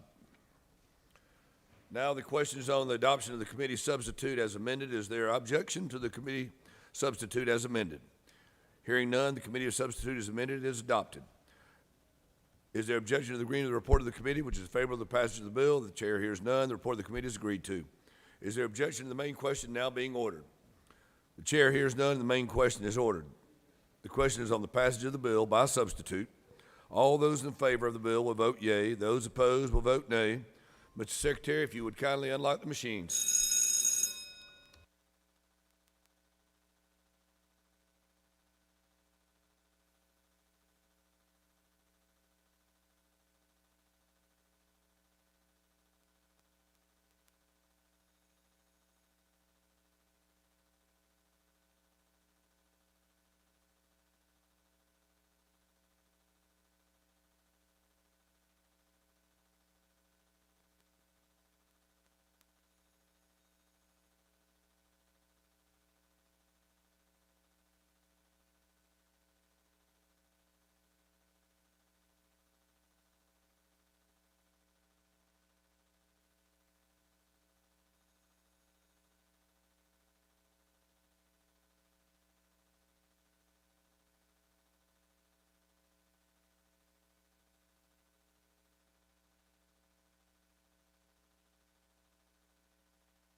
On the passage of the bill, the yeas are 37 and nays are 11.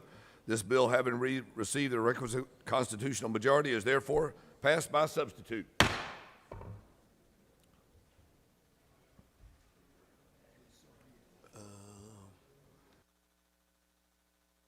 Senator from the 43rd, why do you rise? Thank you, Mr. President. I ask for unanimous consent to excuse a senator from the 22nd for business inside the Capitol. Is there objection, Senator from the 22nd? Meeting excused. Seeing none, the senator is excused.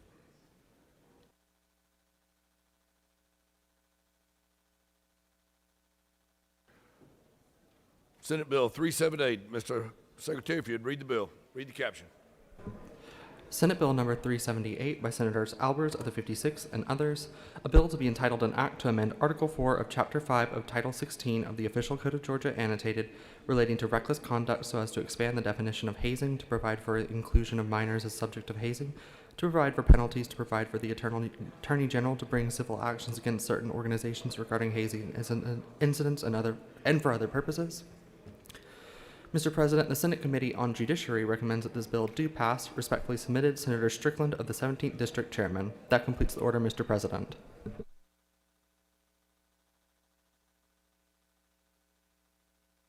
I recognize the senator from the 56th to speak to the bill. He was standing there ready to go.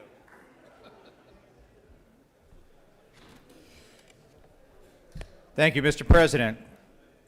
My fellow senators,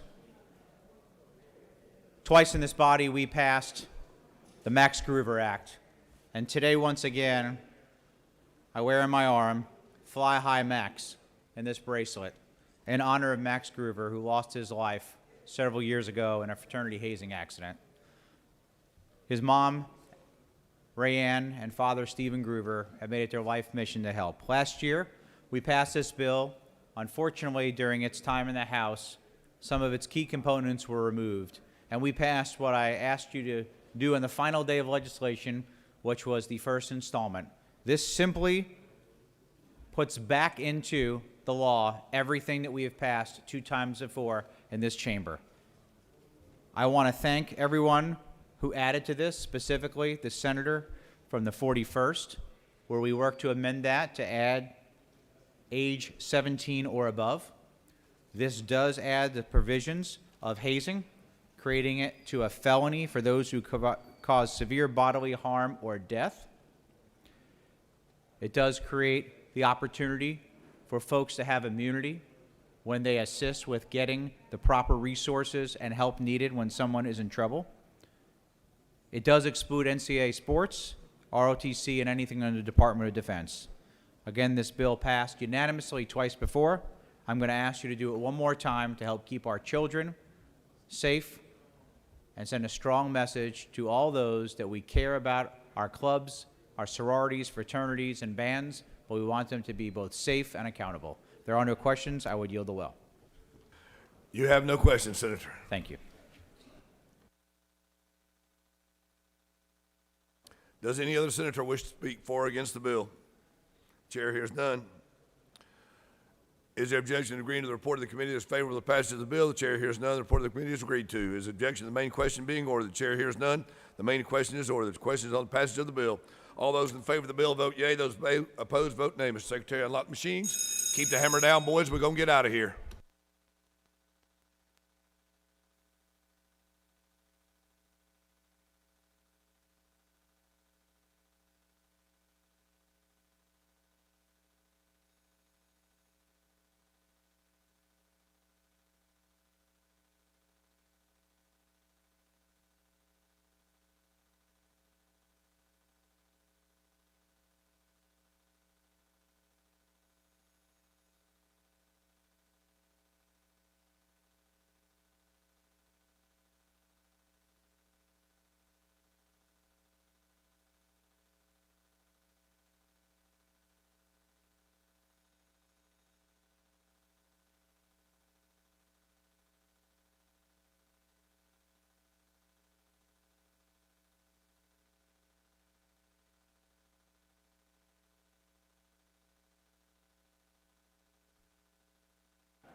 On the passage of the bill, the yeas are 44 and the nays are 2.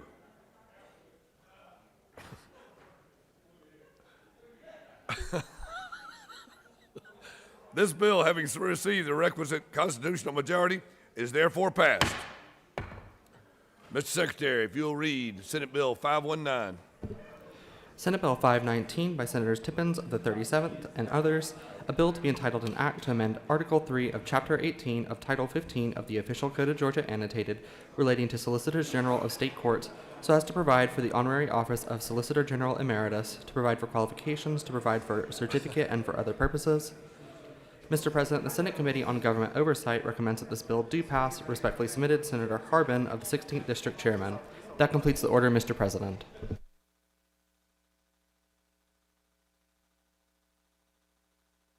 Call upon the senator from the 37th to speak to the measure.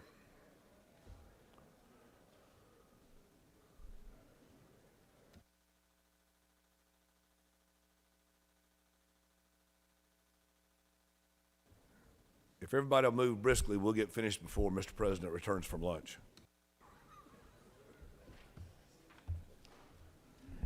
Thank you, Mr. President. Fellow senators, I bring Senate Bill 519. This is a bill and subject matter that we have seen before.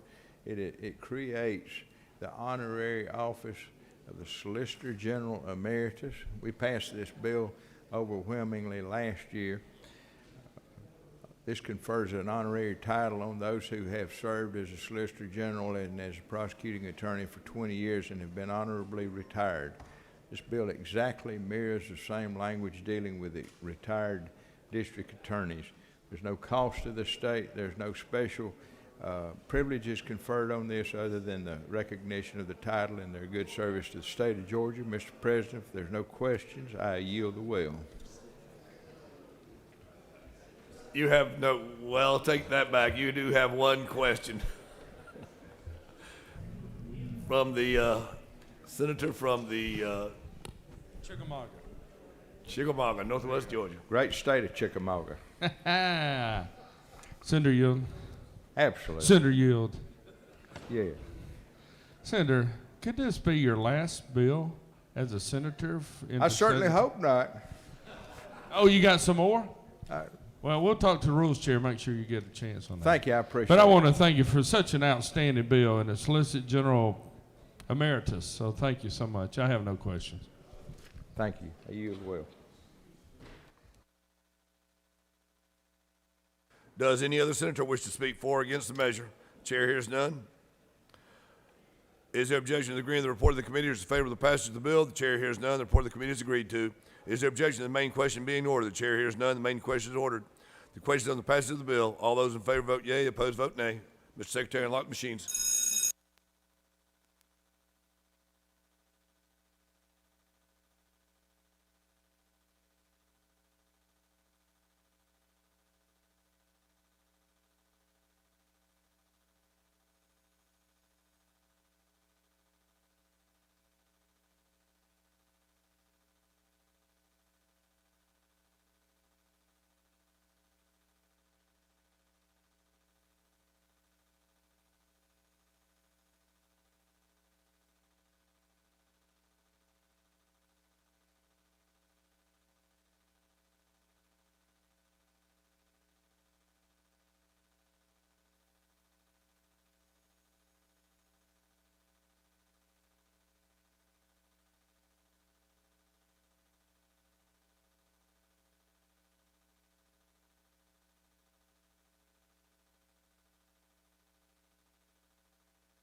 On the passage of the bill, the ayes are 42, the nays are 3. This bill, having received the requisite constitutional majority, is therefore passed.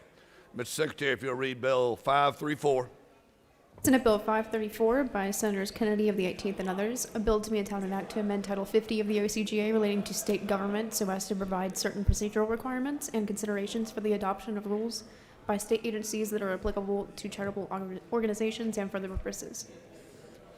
Mr. President, the Senate Committee on Government Oversight recommends this bill do pass. Respectfully submitted, Senator Harbin of the 16th District Chairman. That completes the order, Mr. President.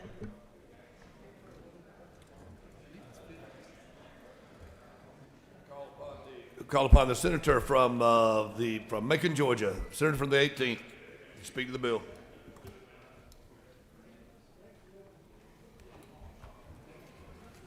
Thank you, Mr. President. It's good afternoon. I know it's Friday and we all want to go home, but we've got a couple more bills. And this is a simple, straightforward bill and an opportunity to help charities in the state of Georgia. Fortunately, we have a high rate of philanthropic giving in Georgia, and we've got a lot of substantial and very important charitable organizations who have had a difficult time over the last couple of years with COVID-19. This legislation simply helps Georgia continue to attract and retain charitable entities that meet the needs of our local communities. It protects charitable entities so that they can focus on their mission rather than having to comply with arbitrary or unilateral mandates that may be different from that which we as legislators say that ought to be on them. It provides also transparency by ensuring that the new requirements for charitable entities relating to the filing and reporting requirements would have to first be provided a notice given to the legislature. The legislature can then determine what measures are appropriate. That, of course, is our role. These issues are concerns to charitable organizations around the country, and that has produced, in fact, similar legislation that's been passed in 7 other states of recent. So what does the bill do? Very simple.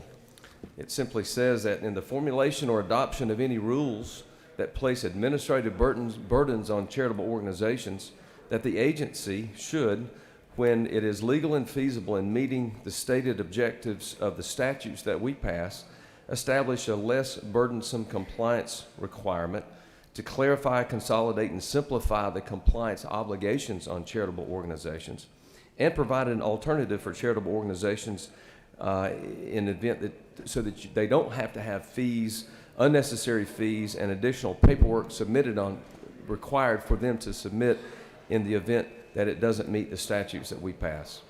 So with that, Mr. President, I'll also tell you that some of the local supporters that you'll recognize, of course, the Marcus Foundation, that we all recognize as local with national implications. The Philanthropic Roundtable also support this effort, and many other charitable organizations in the state of Georgia. This bill comes to you with bipartisan support from the out of the committee, where it was voted out unanimously, that heard it and sends it to you for consideration. With that, Mr. President, I'm happy to answer questions or yield the well. You do have questions. Senator from the 9th. Senator from the 14th, 41st. Senator from the 41st. Senator, do you yield? Yes. Senator. That's you. I ran to get over here to ask you questions. Do you need a moment? That's fine. Senator, did you have a chance to speak with anybody from the Secretary of State office about this bill? The Secretary of State's office reached out to me by text 2 days ago and wanted to speak or meet. I said, I'm happy to. Let me know when you're available. And then I did not receive any information from them that day or yesterday. And then I had an inquiry this morning about talking about the bill, but no specific request, no specific objections. And of course, the bill is on for the calendar to be, on the rules calendar to be heard today. So, Senator, you further yield? Yes. So is it not true that you did not reach out to the department as you were drafting this bill? No. Why would I do that, Senator? That's certainly not a normal process for your approach, as I understand it. Do you further yield? Yes. Senator, is it not true that when we work on legislation, it's helpful when we talk with all of the constituents and parties that are involved who might have some impact or be impacted by the legislation we draft?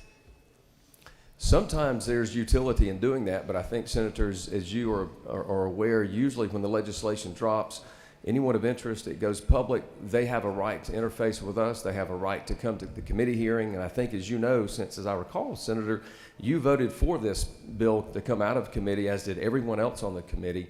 This bill has been in the public forum for many, many days now, and I've not heard from anyone with the exception of one text message that I alluded to. So I want to make sure we're clear and that the members of this body are clear that there's been ample opportunity for whichever agency might want to interface with me on this or discuss it. I'm always available to do that, but the bill's on the floor now. Sir, do you further yield? Yes. So just substantively related to your bill, can you tell me what are the current onerous requirements that a charity that's trying to register in the state, what's difficult about the process as it already exists? Well, Senator, I think you may be misreading the bill. If you'll look at the language of the bill, what it does is say that the requirements that are there now should not be made more onerous, should not be made more problematic, should not be, and in fact, one of the examples, if you'll look on line, I think it's line 62, that where the same information is provided by the charitable organization to one governmental entity, that they shouldn't have to provide it multiple times. These are putting additional financial and resource burdens on charities who are strapped these days with the difficulties coming out of COVID-19. Do you further yield? Yes. So are you suggesting that the Secretary of State's office currently is creating these onerous process and demanding additional paperwork that's a burden to charitable organizations? Now, Senator, again, I think you misunderstood my question or you haven't read the bill. Oh, I've read the bill. Well, but you're asking a question that is different from what's in this bill in this regard. Your question presupposes that this is trying to lessen the burden, and the heart of this bill is so that we don't put increased burdens on charitable organizations that are unnecessary, that are duplicative, that are wasteful. Do you finally, one last question, do you yield for one last question? Sure. So, Senator, are you aware that in the last year, the Secretary of State's office received 0 complaints about the way in which their process operates, that they've had 8 organizations request waivers for the onerous, for the application process, 8 of which they have granted? Senator, are you aware that they've received numerous acclimates for the way that they handle their process? No, Senator, and you've not given any details. I don't know the 8 that you're referring to. I don't know the source of the information. I don't know who at Secretary of State's office for some reason chose to interface with you rather than me, the author of the bill that's bringing forth this legislation. So it's hard. I don't think you're misrepresenting anything, but you're giving some very vague information without any sources, without any authority, or without telling us where that information came from. So I don't want to get into I agree with all of that because I don't know the source of that. Again, the purpose of the bill is so that we don't have bureaucrats that are creating a regulatory, burdensome environment on our charitable organizations that is beyond that which we as legislators decide is the appropriate level that ought to be placed on the charities of Georgia. Do you further yield? Is this the third last one? So that, I mean, you That's asked me a fine. question. So Sure. just so I can notify my sources, verify my sources, this information comes from the Director of Securities and Charities Division of the Georgia Secretary of State's Department, which responded because I've made a phone call and asked to talk to them about this bill. By way of question, is it not true that there was no public comment made about your bill until after we had already passed it? Senator, I'm not aware of any public comment that was made at the committee level. In fact, I think no one came to speak. So I don't know what you're talking about when you say afterwards. I presented the bill at the committee. It passed out of the committee. I left the committee to go to something else. So you're implying that there was some public comment afterwards, and I don't think that's part of the record.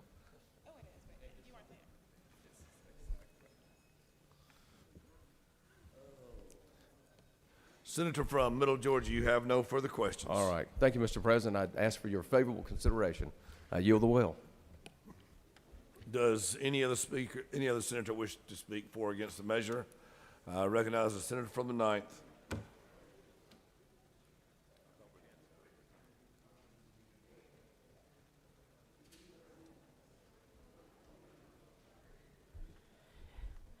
Thank you, Mr. President. As was noted, SB 534 did pass out of the government oversight, which I sit on, as well as the senator from the 41st.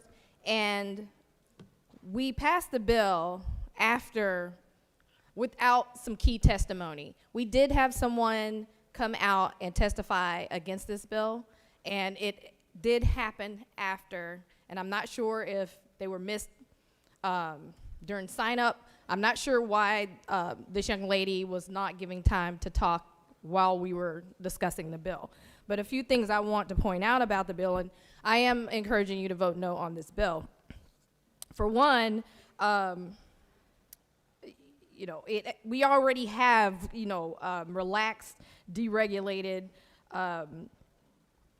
examples of we already have relaxed deregulation as compared to the rest of the country. And there have been examples that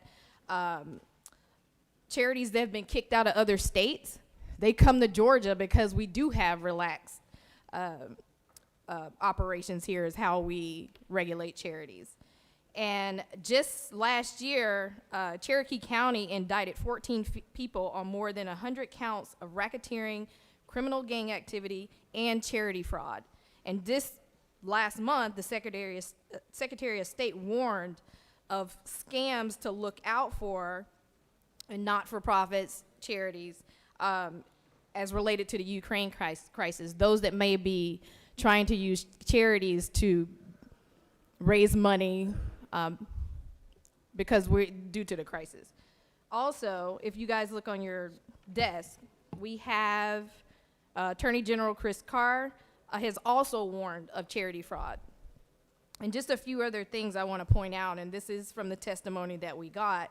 To register for a nonprofit, it's a simple $35 registration fee.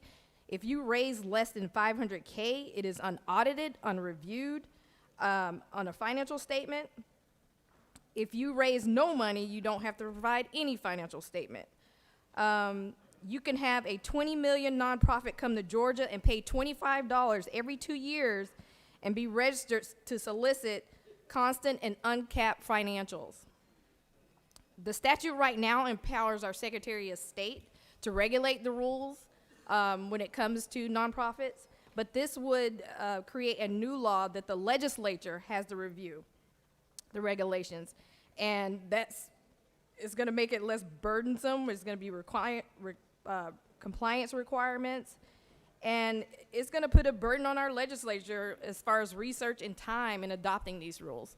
So I know the bill looks like, you know, it's no harm in it, but we do already have relaxed regulations, and I'm asking you to vote no on this bill. I yield the will. Thank you, Senator. Does any other senator wish to speak for or against the measure?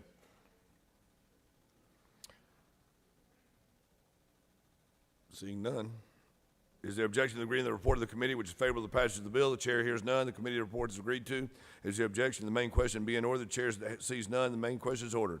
The question on the passage of the bill. Those in favor vote yea. Those opposed vote nay. Mr. Secretary, if you unlock the machines.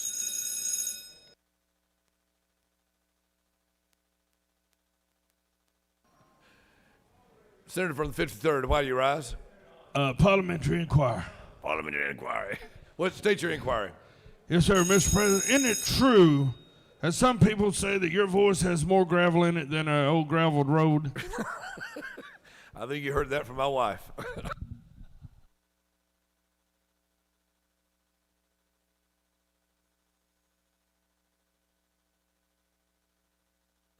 Senator from the 9th.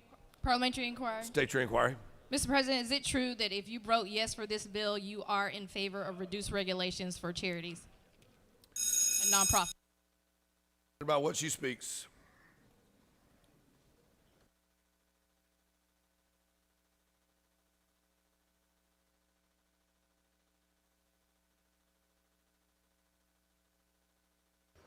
On the passage of the bill, the yeas are 34, the nays are 12. This bill, having received the requisite constitutional majority, is thereby passed.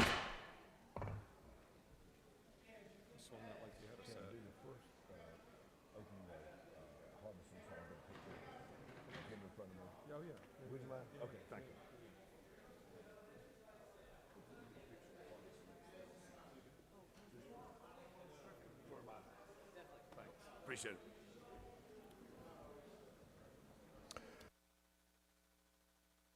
Mr. Secretary, if you would read Senate Bill 54. Senate Bill 54, a bill by Senators Harbison of the 15th and others, a bill to be entitled an act to amend Article 1 of Chapter 9 of Title 19 of the OCGA relating to general provisions regarding child custody proceedings so as to provide judicial discretion in determining the right of a surviving parent to custody of a child when such surviving parent is criminally charged with the murder or voluntary manslaughter of the other parent and for the purposes. Mr. President, the Senate Committee on Judiciary recommends that this bill do pass. Respectfully submitted, Senator Strickland of the 17th District Chairman. That completes the order, Mr. President.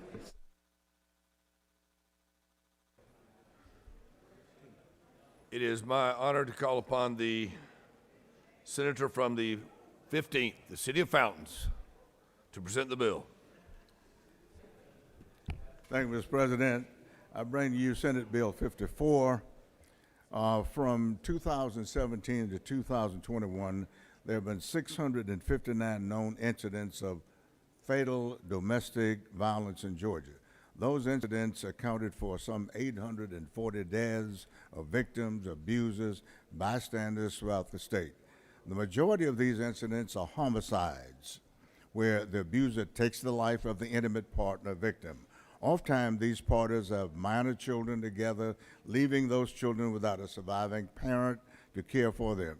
Nearly half of the fatal domestic violence incidents involve children in some capacity. Children were present, involved, or hurt, killed, or lost a parent. There were 196 incidents identified where one parent killed another parent, leaving at least one minor child under the legal custody of the killer. Those surviving parents, homicide perpetrators, are believed to have remained legally able to exercise their discretion over the child's living arrangements. So this is an effort to alleviate that situation, to bring some justice to the surviving parent's family, and that particular situation that has occurred more than 196 times. So I submit Senate Bill 54 to you for your consideration and prayerfully your favorable vote. If there are no questions, Mr. President, I will yield the well. You have no questions. Thank you, sir. Does any other senator wish to speak for or against Senate Bill 54? The chair sees none. Is there objection to agreeing to the report of the committee which is favorable to the passage of the bill? The chair hears none. The report of the committee is agreed to. Is there objection to the main question being ordered? The chair hears none and the main question is ordered. Questions on the passage of the bill? All those in favor vote yea. Opposed, nay. The Secretary will unlock the machine.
On the passage of the bill, the yeas are 50 and the nays are 0. This bill, having received the requisite constitutional majority, is therefore passed. Mr. Secretary, can you please read the caption of Senate Bill 603? Senate Bill 603, a bill by Senators Robin of the 5th and others, a bill to be entitled an act to amend Article 11 of Chapter 2 of Title 20 of the OCGA relating to public school property and facilities so as to provide for an outdoor learning spaces pilot program and for other purposes. Mr. President, the Senate Committee on Education and Youth recommends that this bill do pass. Respectfully submitted, Senator Payne of the 54th District Chairman. That completes the order, Mr. President. For what purpose does the senator from the 50th rise? Mr. President, I move that we table Senate Bill 603. Senator from the 50th has moved that the Senate place on the table Senate Bill 603. Is there objection?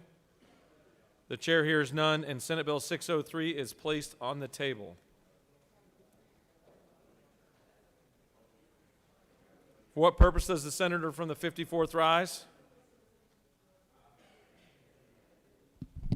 Yes, Mr. President. I move that the Senate disagree to the House amendment to the Senate substitute on HB 517. Mr. Secretary, can you please read the caption? House Bill 517 by Representatives Carson of the 46th and others, a bill to be entitled an act to amend Chapter 2A of Title 20 of the OCGA relating to student scholarship organizations so as to provide for the inclusion of earned interest in the calculation of minimum revenue obligations for scholarships and tuition grants and for other purposes. Mr. President, the House offers the following amendment to the Senate substitute to House Bill 517. Representative Carson of the 46 offered the following amendment to amend the Senate substitute to House Bill 517 by replacing line 18 with the following: in a partnership, revise the aggregate annual limits of the tax credit and for other purposes. That completes the order, Mr. President. Senator from the 54th has moved that the Senate disagree to the House amendment to the Senate substitute to House Bill 517. Is there objection? The chair hears none, and we have disagreed. Chair recognizes the majority leader.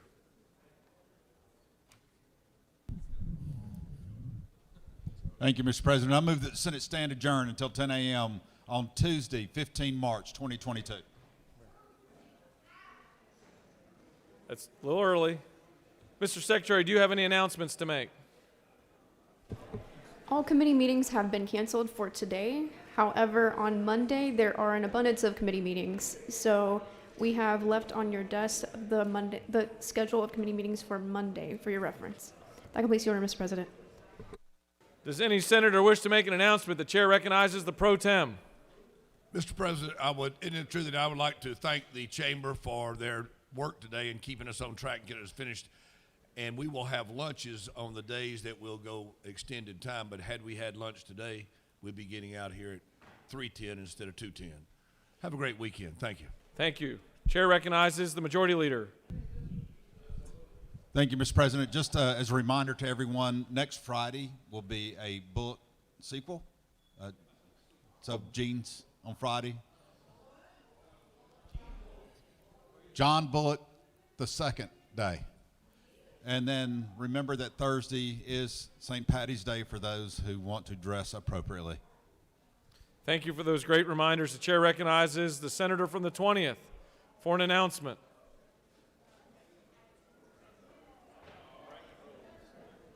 Oh, I was going to call you out on that. Just wanted to make everybody aware that's on the Senate Ag Committee that we are having a meeting Monday at 4 p.m. Monday, Senate Ag and Consumer Affairs. It'll be in the mez. Thank you. Chair recognizes the senator from the 56th for an announcement from his desk. Thank you, Mr. President. I just learned from the senator for the 53rd that it might be against policy and protocol of the Senate if the senator from the 7th dressed up like a leprechaun on the 17th. Is that not true?